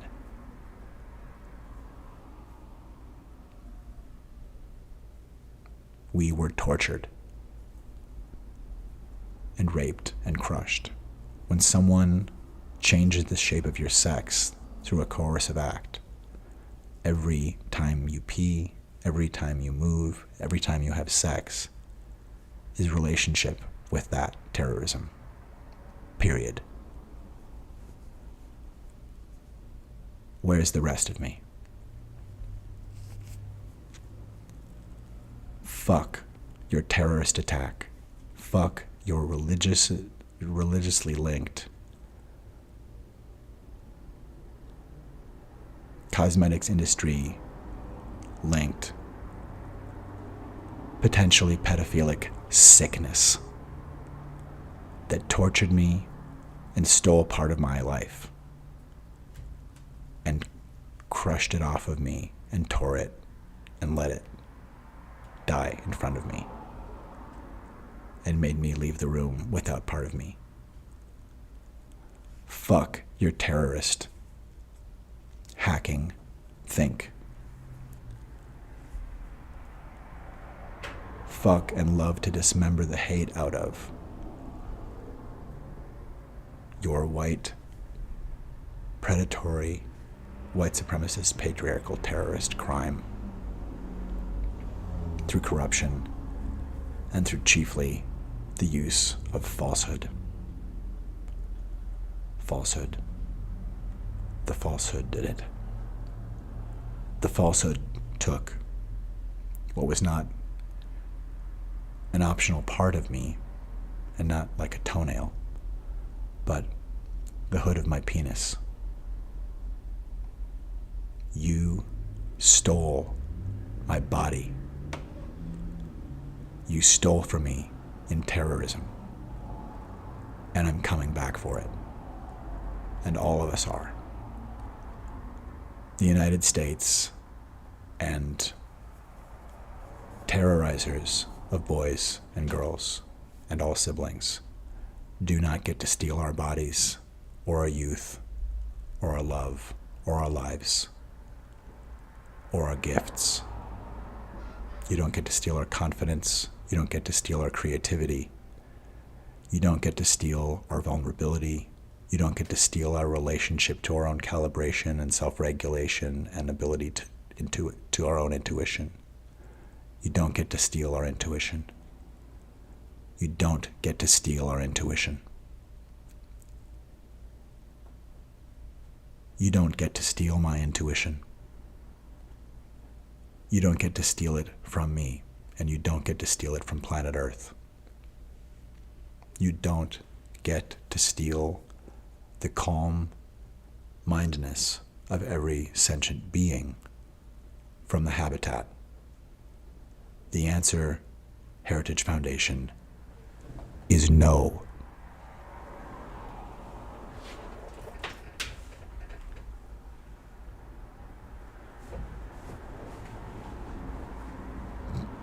Part of me was taken, told it was a falsehood. But I have a very special set of skills. A set of skills that have helped me to retrieve in time what happened and what it did and what it does to all people who that happens to, and how it removes our ability to know consent and to self-regulate and to be the mindness that we are here to be. To be, if we are larger than other people as men, able to pilot being kind with that and not turning into steroided Elon Musk, Andrew Tate nightmares of humanity, and simply reasonless white crime. Instead, let's be the actual stead, the mindness, the homestead. Let's be the font, each of us, our own font of kindness and self and mystery. Because we are all on a project of discovery. Fremont. Fremont means a guardian of liberty. Fremont means one freed from bondage. You are Fremont. We are all Fremont. All of us are Fremont.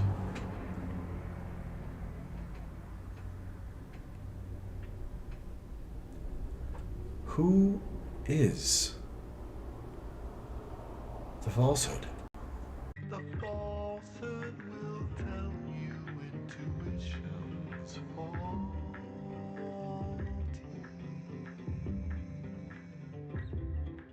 The falsehood will tell you facts aren't factual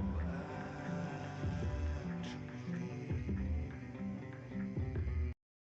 The falsehood will tell you intuition intuition's faulty.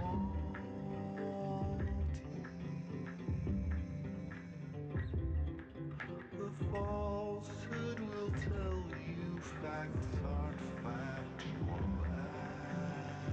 actually.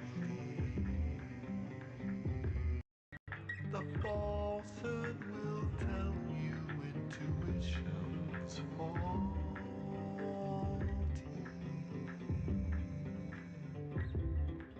The falsehood will tell you facts are factual actually. The falsehood will tell you intuition's faulty.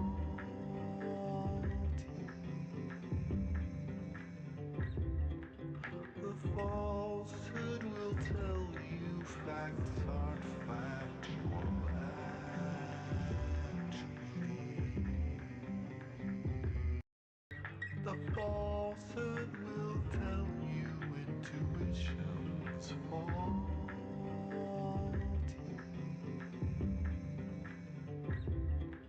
The falsehood will tell you facts are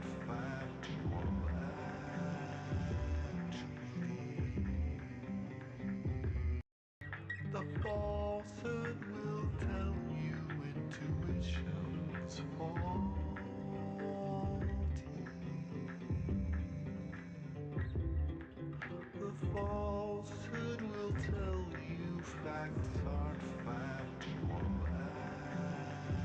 actually. The falsehood will tell you intuition's faulty.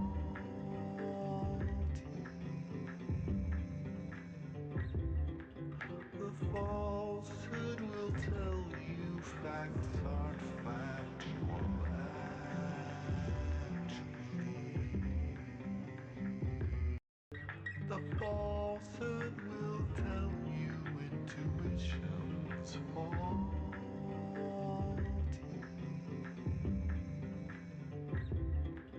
The falsehood will tell you facts are factual actually.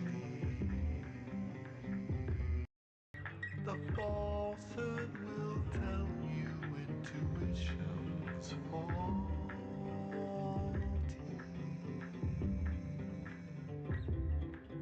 The falsehood will tell you facts are factual actually.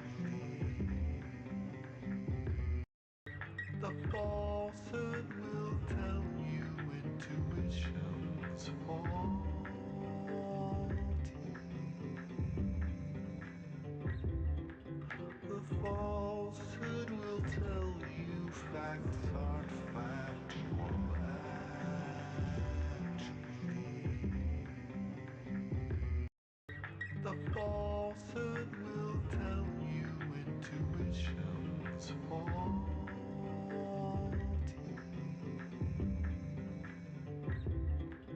The falsehood will tell you facts are factual actually.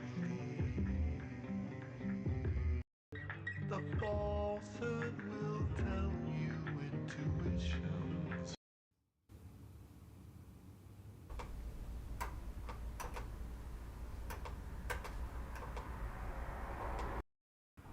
Who knows what evil lurks in the hearts of men?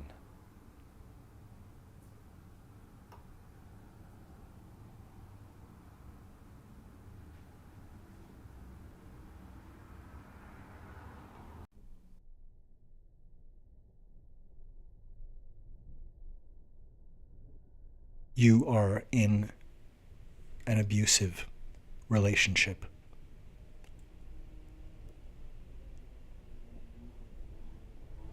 Shocking boundary violations are one common grooming tactic of a narcissist or dark triad personality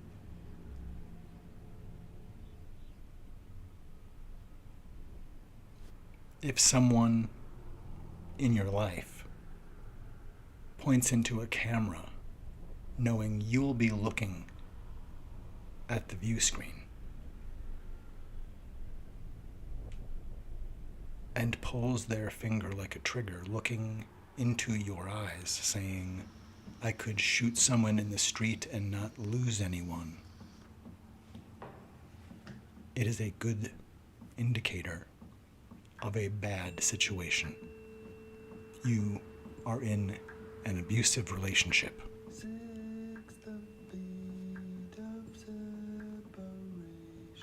Who has leveraged and climbed upon a fog of falsehood? Who has donned the falsehood? Who is the falsehood?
We are at the Mystery Font.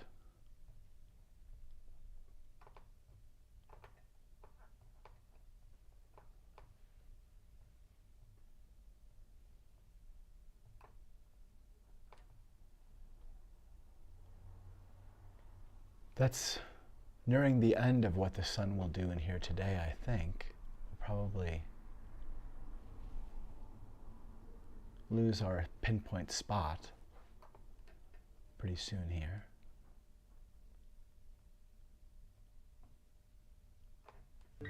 The falsehood will tell you intuition's faulty.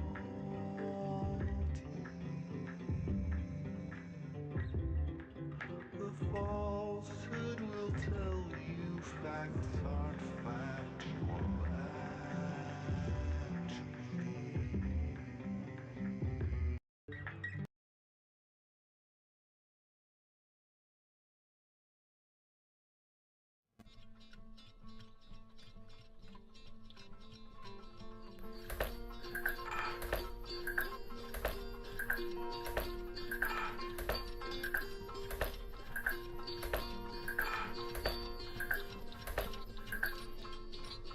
So, to my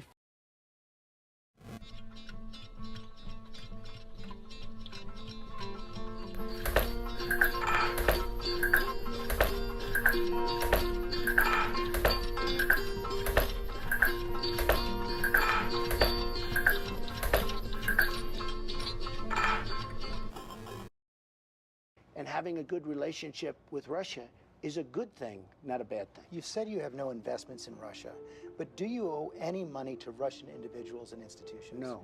None. The primary thing I did with Russia, I bought a house in Palm Beach at a bankruptcy. It was a bankrupt, person. I bought it from the banks. I bought it for about $40 million. I sold it for $100 million to a Russian. That was probably 5 years ago, and that was primarily it. You partnered now, with will Russians I on the sell? Soho Grand. the Will I Toronto? sell? Oh, many years ago. I don't think they're Russian. I think there were other people, but there were various partners. Will I sell condos to Russians on occasion? Probably. I mean, I do that. I have a lot of condos. I do that. But I have no relationship to Russia whatsoever. No debts? No debts. I have very little debt to anybody. I don't need debt. You know, it's very interesting. I'm so liquid, I don't need debt. And if I need debt, if I want debt, I can get it from banks in New York City very easily. You know where I'm going to take this next. Americans could be assured on that if they saw your tax returns. My tax returns are very simple. They're under a minor audit, routine audit, as they have been for many years. Every year I get audited. Now, I don't know if you get audited, but I have friends that are very wealthy that never have been audited. I say, do you get audited? I get audited every year. I'm under a routine audit, like routine. And I have been for years, every year. But there are several years that are no longer George, under here's that very audit. simple. Yeah, but they're all linked. It's called the link. It's very simple. If my audit's finished, that's great. Now, I have to tell you, I watched Mitt Romney 4 years ago. He waited till September to give him, just before the election. They made him look so bad. It was so unfair. I actually think he didn't lose because of the 47%. I think he lost because of a couple of really minor items in a tax return where he did nothing wrong. So it is unfair. But I will say, when I'm finished with the audit, I'll do it. Richard Nixon released his even though his were under audit. Don't use Richard Nixon as necessarily the guide, okay? I mean, you know, it's an interesting person to use, but don't use it.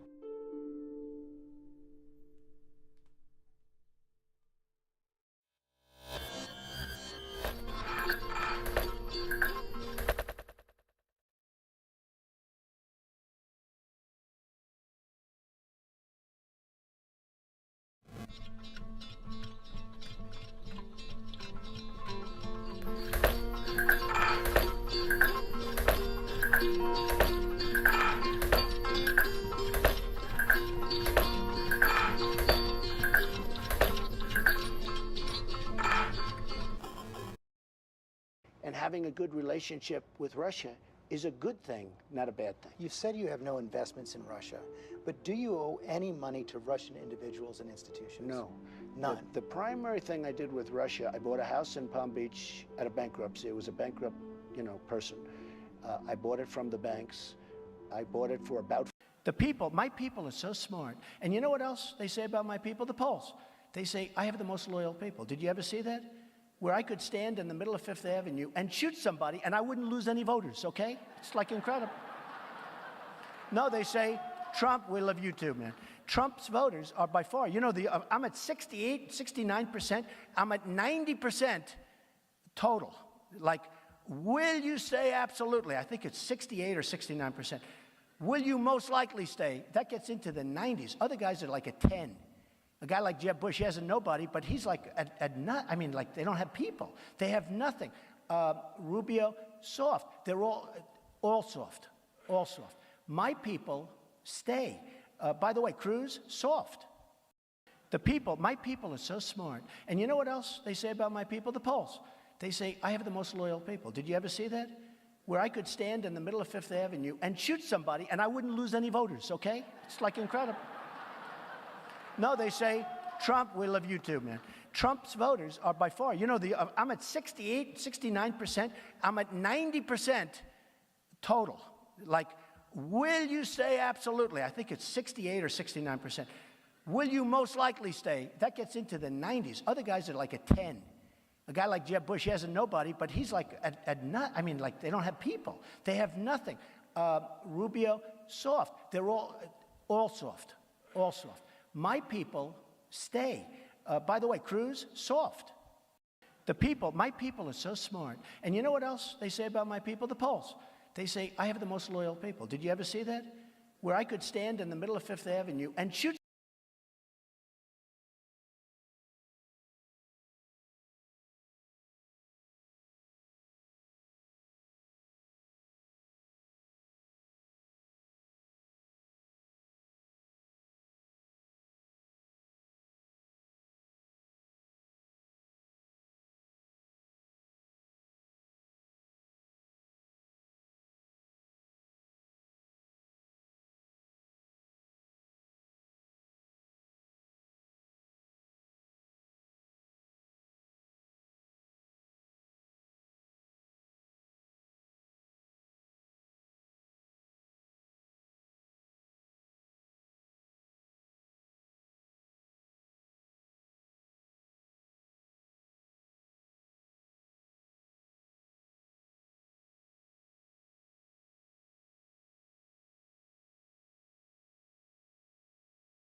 I think it would be good for us to realize, to take time to realize that someone who would do this is a violent murderer.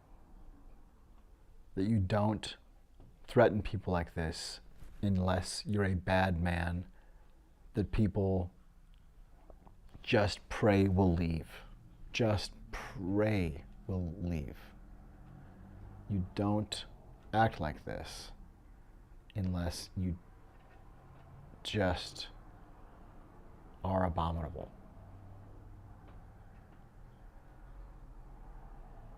Fact.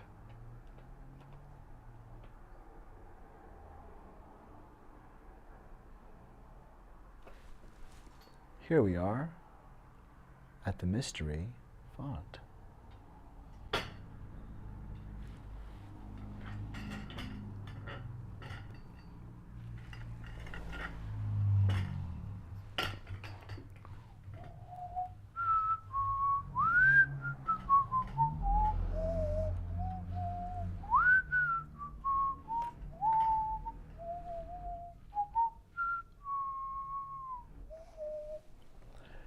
I need to hook up a better camera for the low light to really come through, unfortunately.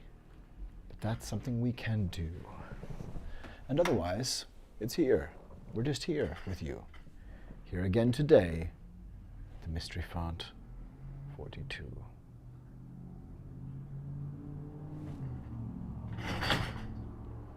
What upon it? What? What? What? What? What? Oh, hi.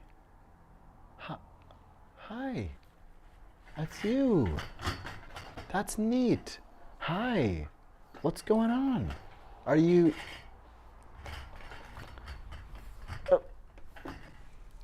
Wow.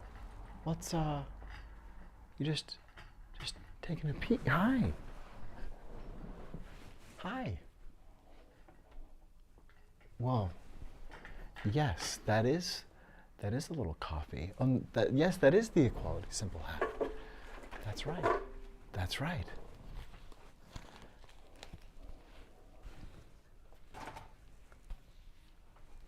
That's absolutely correct. You see, I'm working with this glow spectrum, whether in really strong, intense bands like this, or in much more diffuse kinds of applications. So that I'm clearly a mind of democracy, a mind of equality, when I'm working within the bandwidth of illumination, the bandwidth of meaning, as a part of a piece called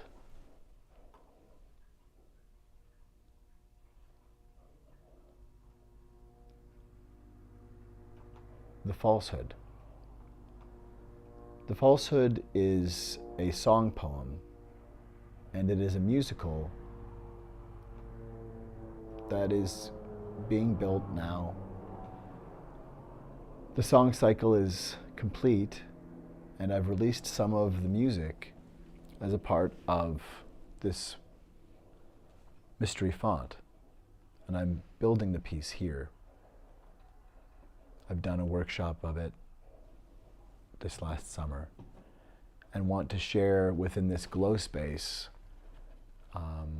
some options about how we create effect and image in live theater and in film and in between. And using spaces that we haven't thought of before for some of these things. And mechanisms we haven't necessarily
That's odd.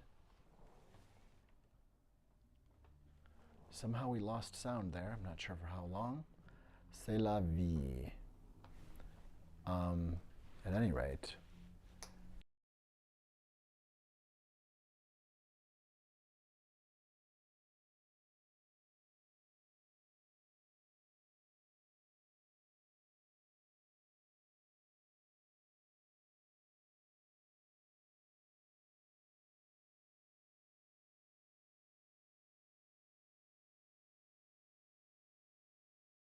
here we are. Strange that we're having some kind of a mic issue, but these things happen. I think we're going to pause and sort out what Nillies are willying here. And good day to you. There, that's more comfy and cozy. Good day to you here. I've been chatting about the falsehood. A piece about confronting falsehood in ourselves and in our leaders and such. And Donald Trump is one of the main players, as is the Statue of Liberty, as the assembled minds of all of us.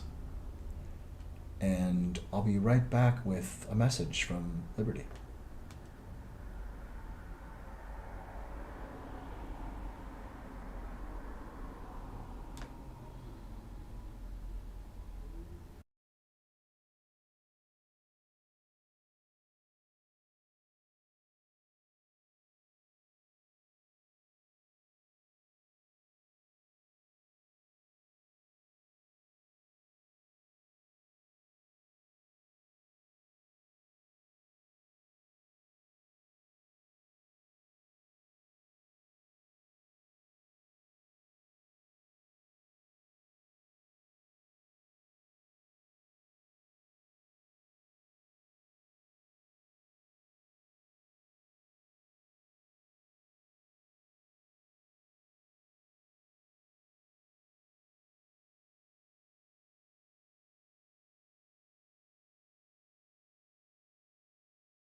Yes. Quite. Here at the Mystery Font. And I thought I'd share something. You see,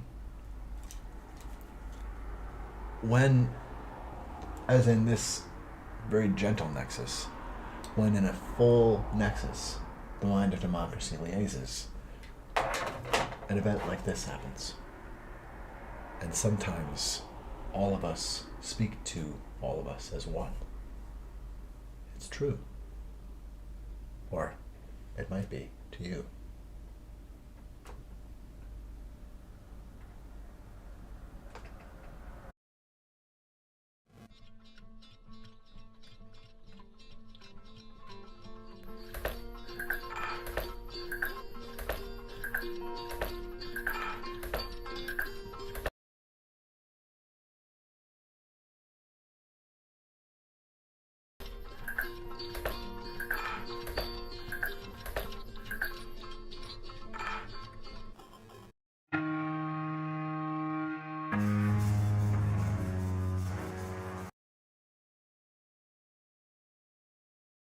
I'm going to take a moment to fix that. What is that? Whatever that is. Now it's fixed.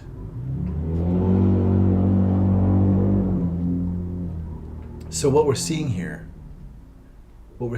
is a moment when the assembled minds of democracy liaise.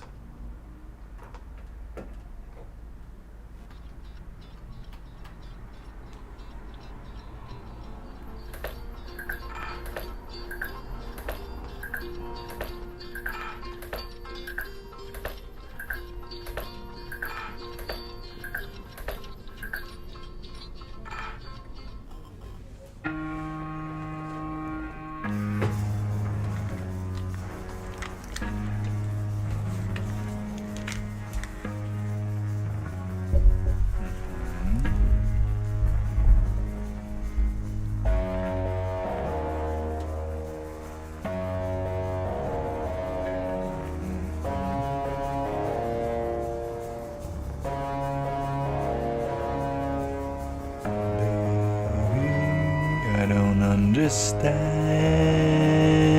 why we can't just hold on to each other's hands.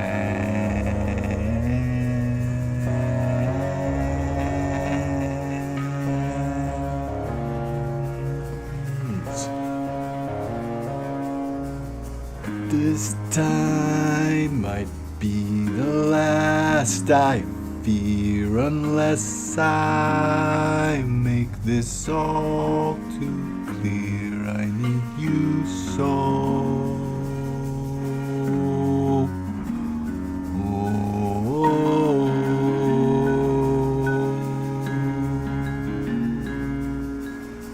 Take these broken wings and learn to fly again. Live and love so free. When we hear the voices sing, the book of love will open up and let us in. Take these broken wings.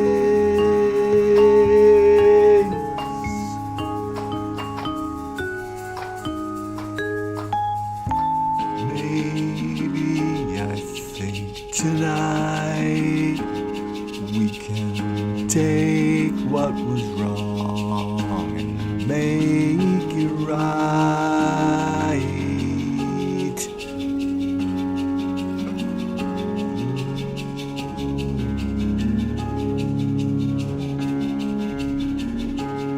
Baby, it's so I know that you're half of the flesh and blood that makes me whole.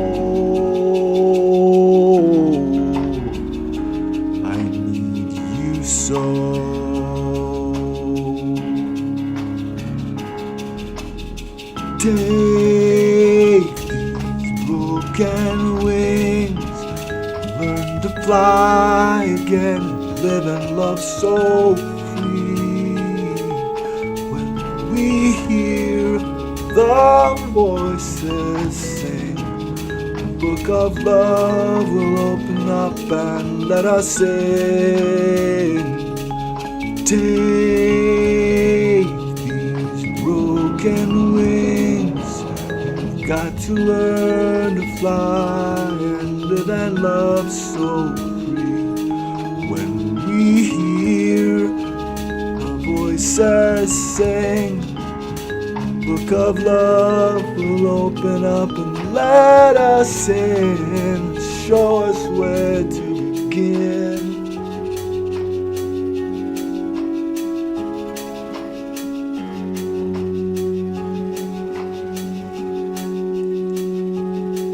Let us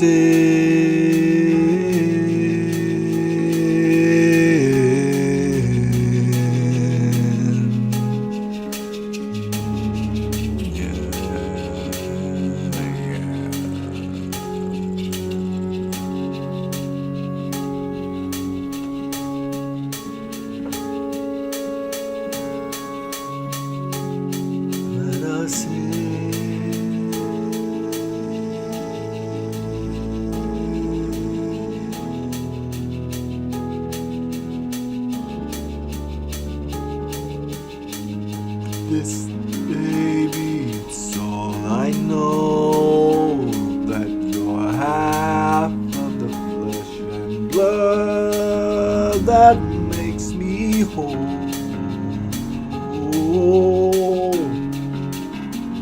Yeah,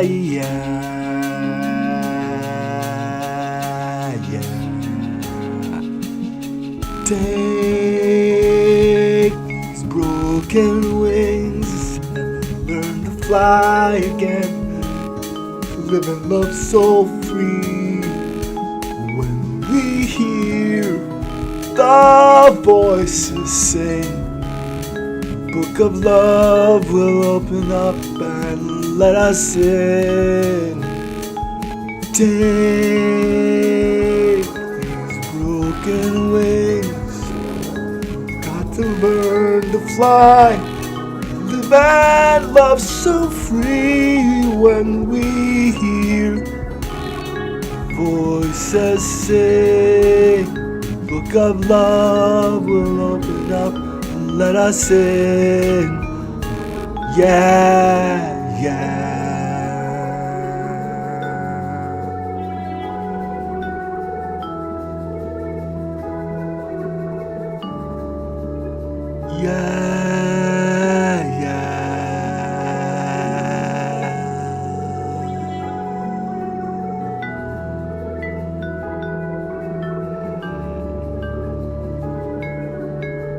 Baby,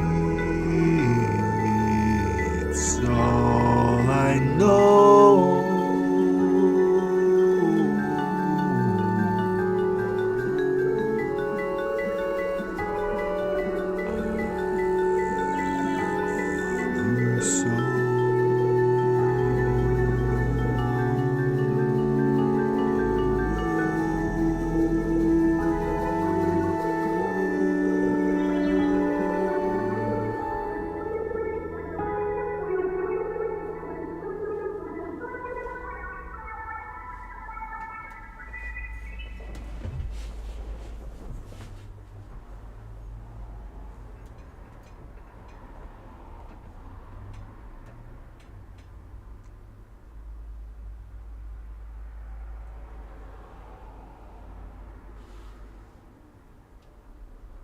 Radio Science Brain.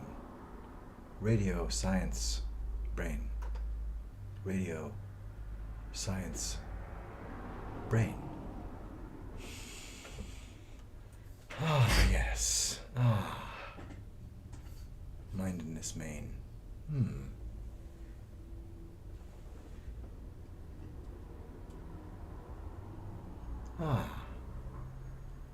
There we are again.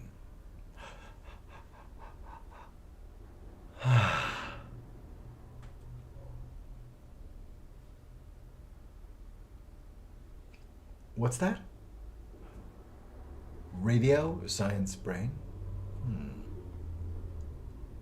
That's an interesting point. I had thought of that. Let's try it out, just to be sure. It just might work. It's so nuts it just might work. Have you been told that there's nothing new under the sun? Why, new under the sun is all they come. Nuts to you, nuts to everyone. Nuts to me, nuts for fun. Nuts of all kinds, across all spectrum. Nuts, be free. Nuts, break hokum.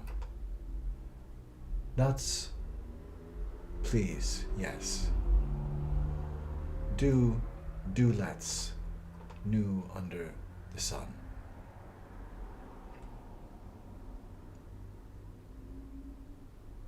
Radio.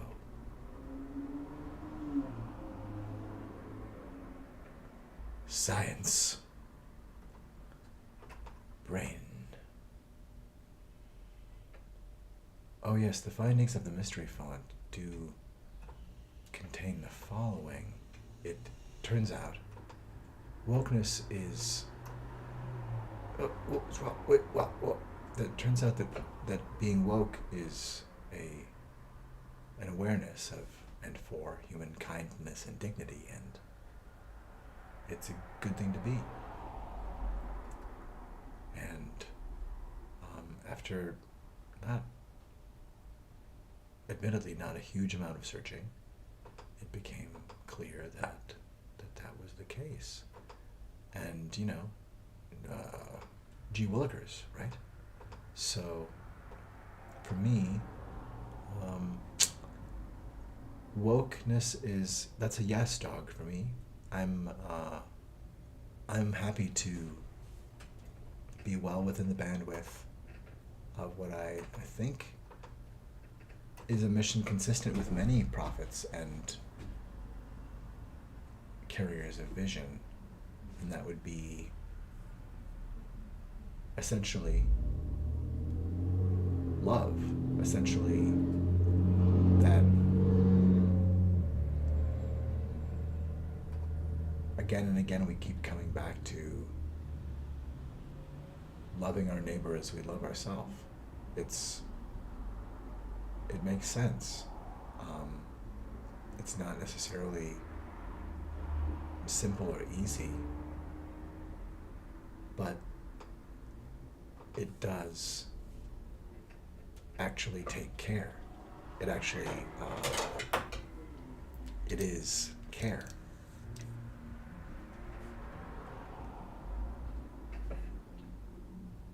How is it? How is it that love is difficult to forget? It's sad that we forget love pretty easily. And we need so many tools. I mean, look at all the things I have on the screen. And it's good to have Darvo in the mix there too. I mean, how many things do we need in our readout? Because for me, Scoop Troop, it's pretty nutty out there. For me, Scoop Troop, I have to say, holy cats. Holy cats indeed.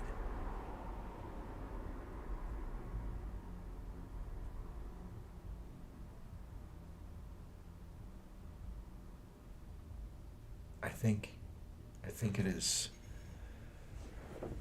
coming to it. It's nice to have you here through it. Why, I'm having an episode of Mystery Font 42 open to it. I'm having an episode. I'm having an episode, everyone. Hey, everyone, I'm having an episode. Hey, everyone, I'm having an episode of Mystery Font 42. Open to it. At last, I'm having an episode. Good gracious. Good gray.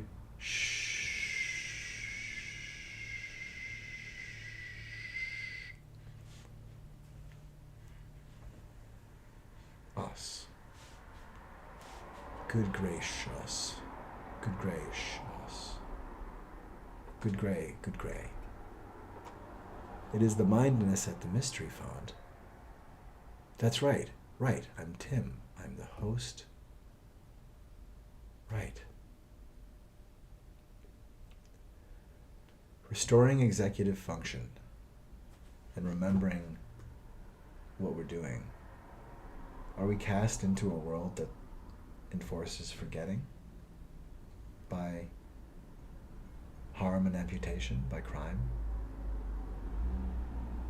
I know that the world would be a less violent place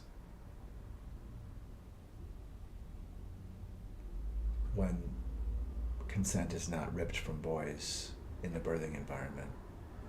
Because a person that doesn't know that they were attacked doesn't know that they have a reason to fear attack, as if they're bad or attack was coming by design because of who they are.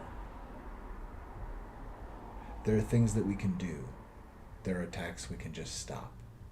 Because encoding fear of punishment is part of instilling the idea that there's no other way than being addicted to punishment and worshiping punishment. But I think we don't need to worship punishment anymore. I think maybe that part we got wrong. I think maybe all of us, or most of us, those of us who are still that dead strong, I think why wouldn't it make sense that a system that's being attacked performs less well? Why wouldn't it make sense that belief is our engine, and care with that engine and its chassis, that care with us helps us perform well, that under abuse and under strain and in poverty, our imagination decreases. We literally have less availability of memory. Our executive function dissipates and even evaporates. And that's not freedom to pursue happiness. That's softening for an attack, even if it's just an attack that has us farmed and working jobs we're not really that into to try to stave off other attacks that worldview of capitalizing upon need and vulnerability allows. There's a lot of yucky stuff that wouldn't have to be here if we stopped normalizing predatory acts on human need and vulnerability and capitalized on want. If people had enough to take care of themselves and to support when there were issues, because we don't all have the same issues and don't know what the issues are. We don't know who in crisis is on the verge of discovering something that helps us, who is going through something that is unlocking something. We don't know what it is that people are going through and how it actually may be about us. We punish trauma responses in others and assume that it's not something we have anything to do with. Other people have problems. And the canaries who are buckling, why are the canaries who are buckling not known to be the voices we should be listening to, and we have a last chance to save them and how they can save us. Why are homeless people in the street not all considered Christ come or Muhammad come here now? Why is it so easy for Marjorie Taylor Greene and the worshippers of hatred in MAGA and the Joel Ostentatious among them? Why is it so easy to bury Christ and most of the reality and story of that person, as far as we know, and for sure the meaning of their mission of kindness, professing to love people as you love yourself, and doing so and being a source of unconditional and daring true kindness as love to one another. Doing so with such an infectious message and in so infectious a way that people just said, yes, this is goodness. We love you. But there was something about sharing what Christ shared that made people target him. Because how do you understand unconditional love? Someone trying to tell the world to love each other? Treat somebody else like you treat yourself? What are you doing?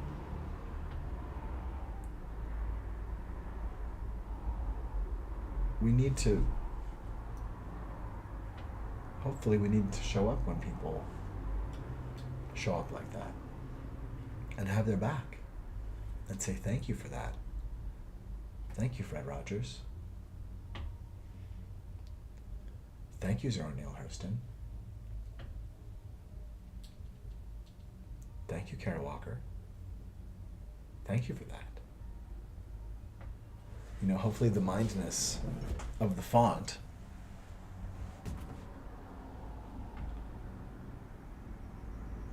doesn't ever leave me.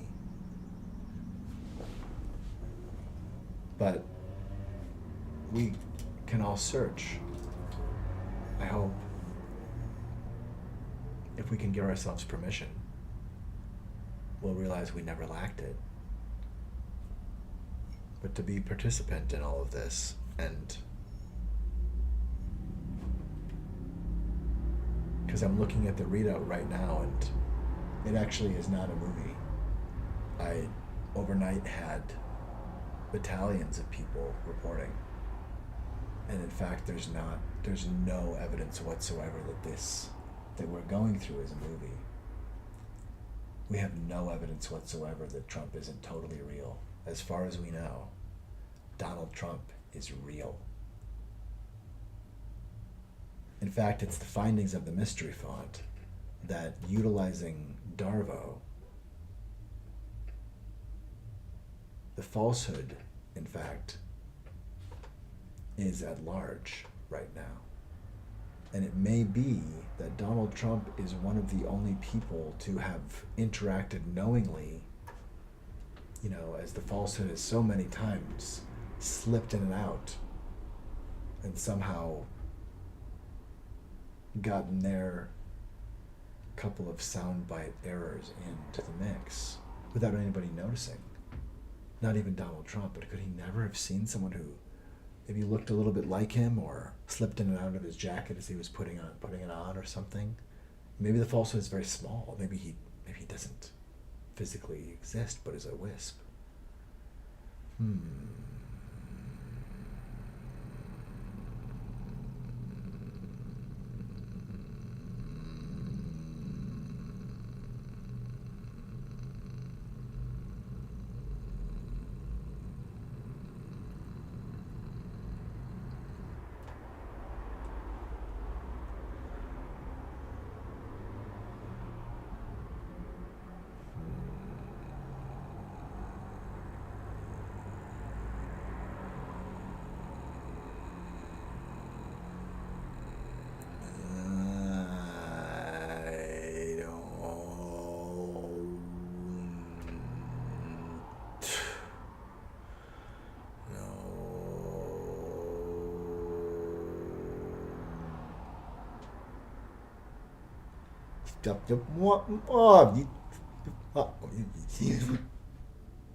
Slap, novis, slap, novis. Inalbas, inalbas, inolbas. Yep.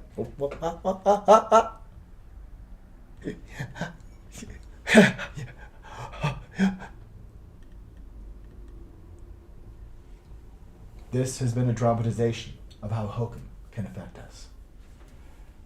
Who is the falsehood? The world may always seek the identity of the falsehood.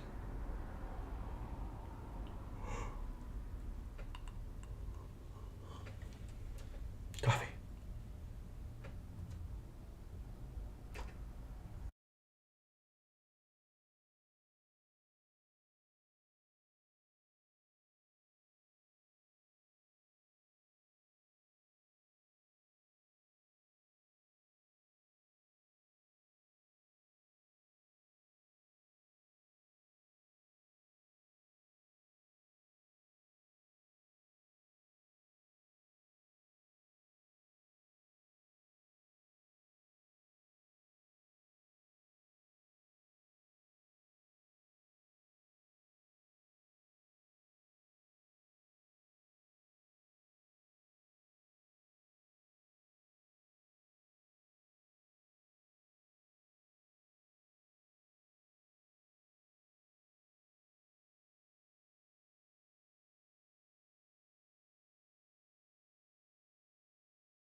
One of my own ilk.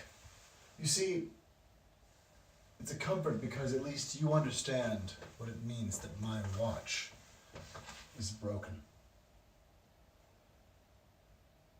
At least I have the confidence that I'm with another professional, decent person. Have you confidence in me to lend me your watch until tomorrow?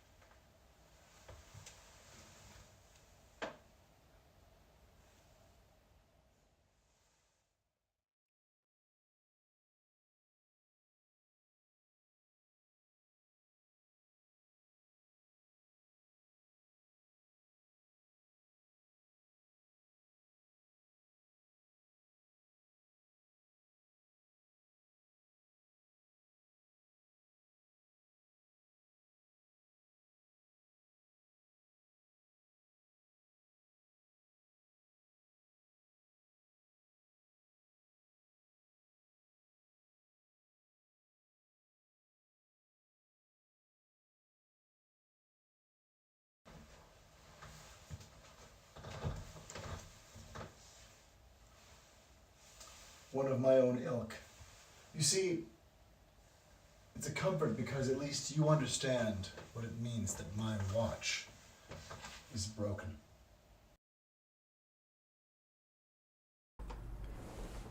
Donald Trump would do that.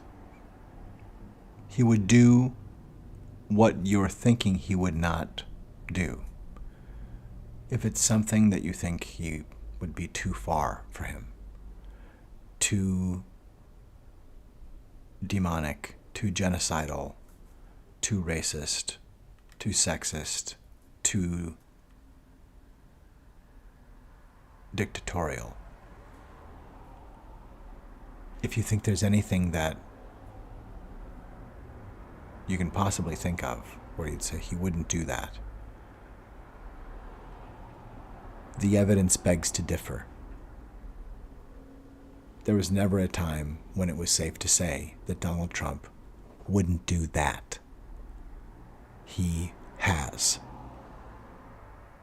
He has. He already has. And thus, if he is coming back and saying he did nothing wrong, it's an attack. Just like saying he'll be retribution tells us. Just like the Heritage Foundation and their projection of dictatorship, Project 2025, and the Agenda 47 terroristic bullshit that must be apprehended, is telling you they're coming, and just look down at the ground and make do. And the answer needs to be no. No one talks that way to Americans. No one threatens the new Colossus. No one threatens the birthright of what we are trying to do here, to rescue harm from catastrophe's mouth. We're trying to understand if indeed there's something to save here, if indeed the light beige-skinned people like me and my ancestors have something good to offer here, then we can be part of the process of truth and reconciliation. But no more recloaking the matrix of white supremacist patriarchal terror. Marjorie Taylor Greene. No more MAGA retrader greed. No more poison wool blankets. That's all that MAGA is. MAGA is only poison wool blankets and Confederate whimpering.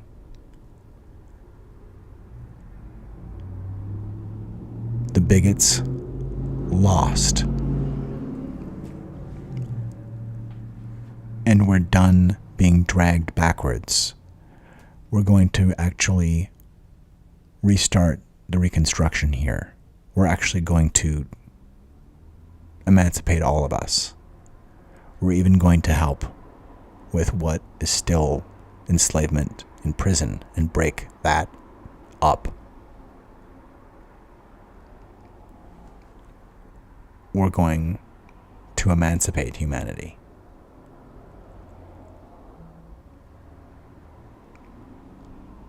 No one deserves enslavement. No one deserves subjugation. It is sheer insanity and antichrist mythic nonsense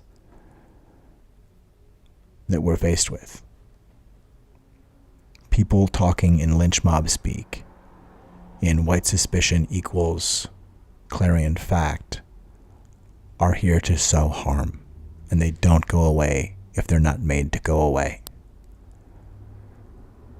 We have mental health care. We have ways to help. And we are not going to be squelched or squandered. We're not going to be human dust. We're not going to watch silently while Republican Nazis threaten to make women who have abortions subject to death penalties. No mother falcon, thank you. God bless your heart. I will challenge you to a duel.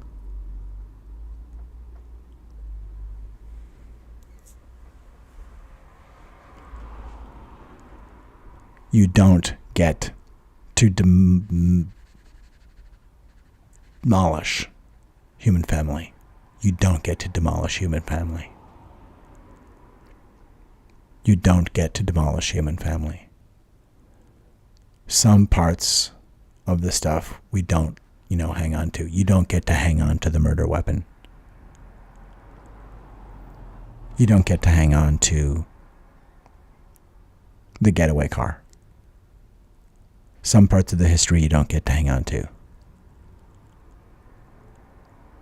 You don't get to hang on to the pool of blood.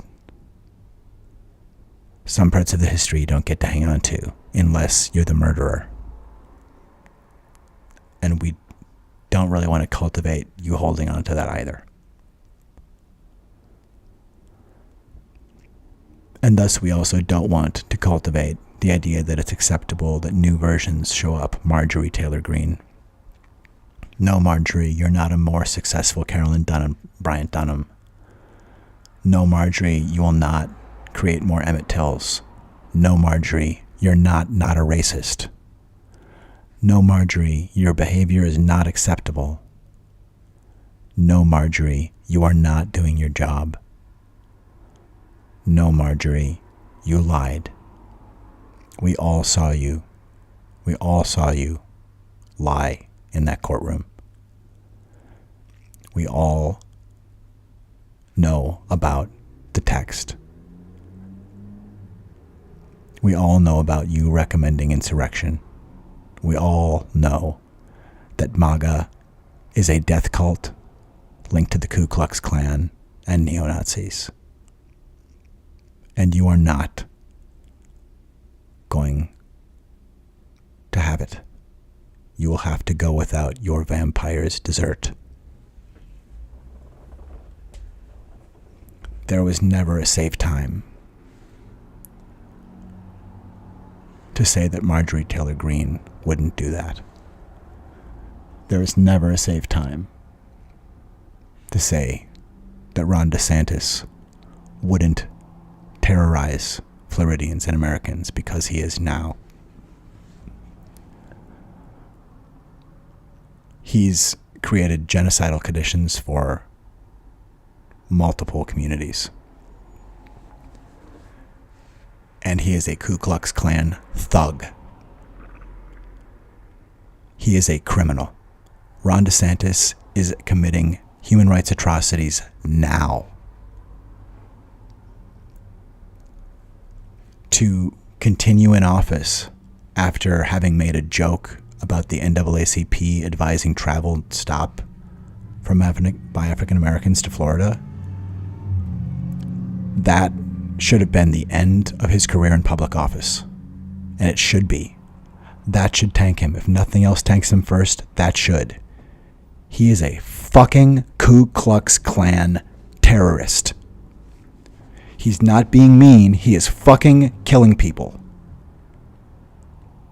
Tell me he's not killing people when executive function lost means death. For some. Tell me he's not fucking killing people when the loss of executive function under terrorism means you can't think of a way out. Tell me that Ron DeSantis is not a fucking Nazi when he won't answer questions about his fucking anti-Christ terrorism. Jesus Christ asked us that we be kind, that we love our neighbor as we love ourselves, and he will not do it. In fact, like Nazi Elon Musk and Marjorie Taylor Greene, he aims at woke. Woke is how we know ourselves and our neighbors enough to know how to be kind. Anything else that Tucker Carlson or Alex Jones or Elon Musk or neo-Nazis like those terrorists would say are just bigotries thrown our way, humanity's way. Waking is something that human beings and creatures do, and it's a good thing. It's good for you. Only predators don't want you aware and sentient and awake. Only predators want you slumbering when they want you slumbering. Only people who don't want to cause an attack or a panic because they want to control when the panic or the attack happens tell you, don't be woke. Only Andrew Tate and batshit of deplorables, predators like that would ever groom you to not be woke. What a joke. Jesus Christ, love your neighbor as you love yourself. That is being woke.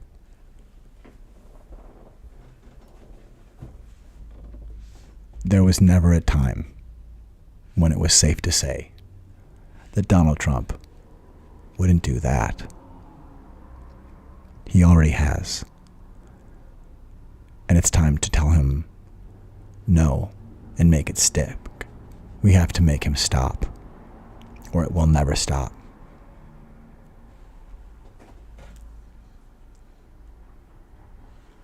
This is how we need to handle dark triad predators.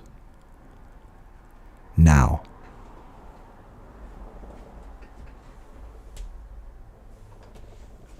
No one gets to have absolute authority. He said it, and we didn't say no. And then he started acting like it, threatening prosecutors, and we haven't said no. So far we are agreeing with and promoting the idea that he has absolute authority. So when does accountability come? It should already come. And if it doesn't, it should come for someone else to make accountability come to Donald Trump. Because we are submitted to him. This is what it would look like if we were in submission. We have to clearly delineate well where these reality distortions lie, but he has been placing them well and standing as if he doesn't have any stinky smell of papers that are not his to hold in any well. So that the story, to those who are just listening to him and have been huckstered, have had their confidence pilfered, someday to return. They're not looking for facts anymore. And that can change. That can be affected. But people less likely to look for facts are just listening to him and just watching him.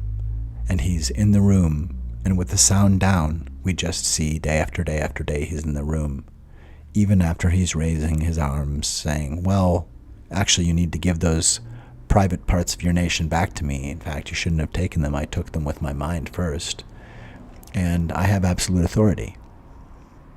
And while we're trying to get the legal cases together, no one is saying, no, you don't. You fucking predator. How dare you assert what nonsense you assert? That's diabolical and that's wrong. You don't talk that way about something that you want to care for because you degrade it with that language. You gaslight us that you don't understand that by saying it. And you destroy us by lingering there without saying, I apologize. All because you have no sense of right and wrong. At least not one connected to kindness.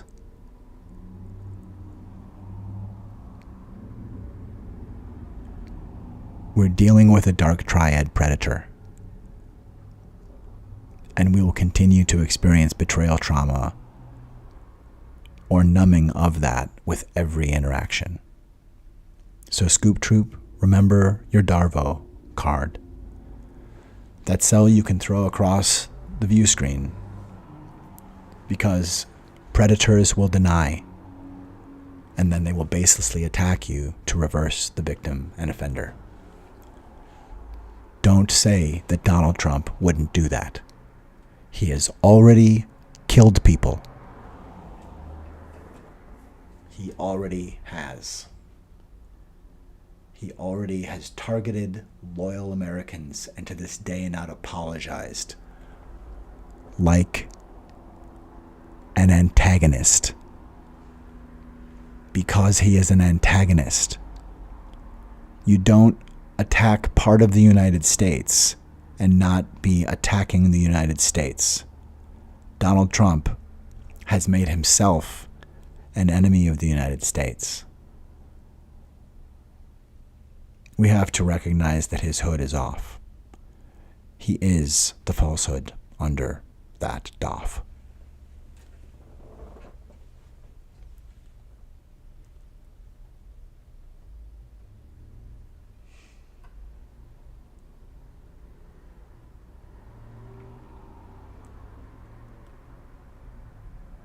Breaking news that, yes, that's right. I see it's the same Chiron. That's a coincidence, I suppose. But, and, also, as it happens,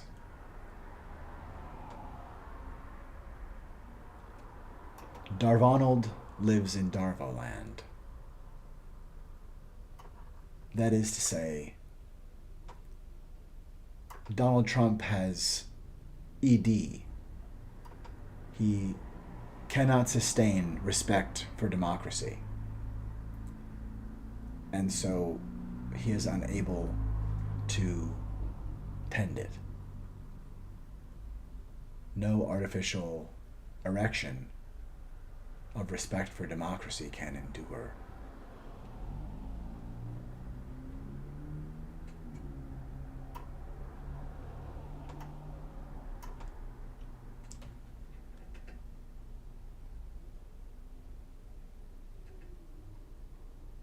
Darvonald lives in Darvoland.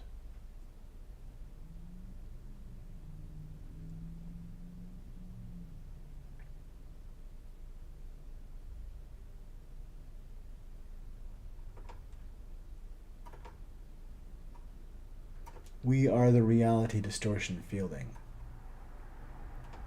And keep those Darvo cards handy, Scoop Troop. It's going to be rough out there. Especially as noted revenge pornographer Marjorie Taylor Greene has struck again. Indeed, Scoop Troop, that's true.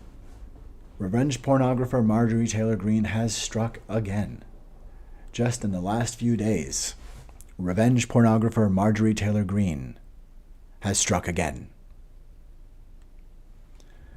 Nope, that's not a blip. You see, this wasn't the falsehood. Unlike many, many other tales of Marjorie Taylor Greene, which end up being yet another moment in which she and we have all been victimized by the pernicious, anti-nutritious, and anti-delicious falsehood, it turns out, in this case, Marjorie Taylor Greene so far, maybe, good God, maybe she's slowly being abducted by the falsehood. Maybe she doesn't know that she's being slowly subsumed and swallowed by the falsehood. That could be. That could be. It's strange to understand how this is happening. But I suppose it's possible also that for some reason, revenge porn and degrading Congress and behaving like the worst toxin in humanity, sort of like poison wool blankets times hate. Oh, it's incoming. Well, it's not Marjorie Taylor Greene, so I think I'd better take it. I love you, and I like you. You are the renovation of this whole occupation.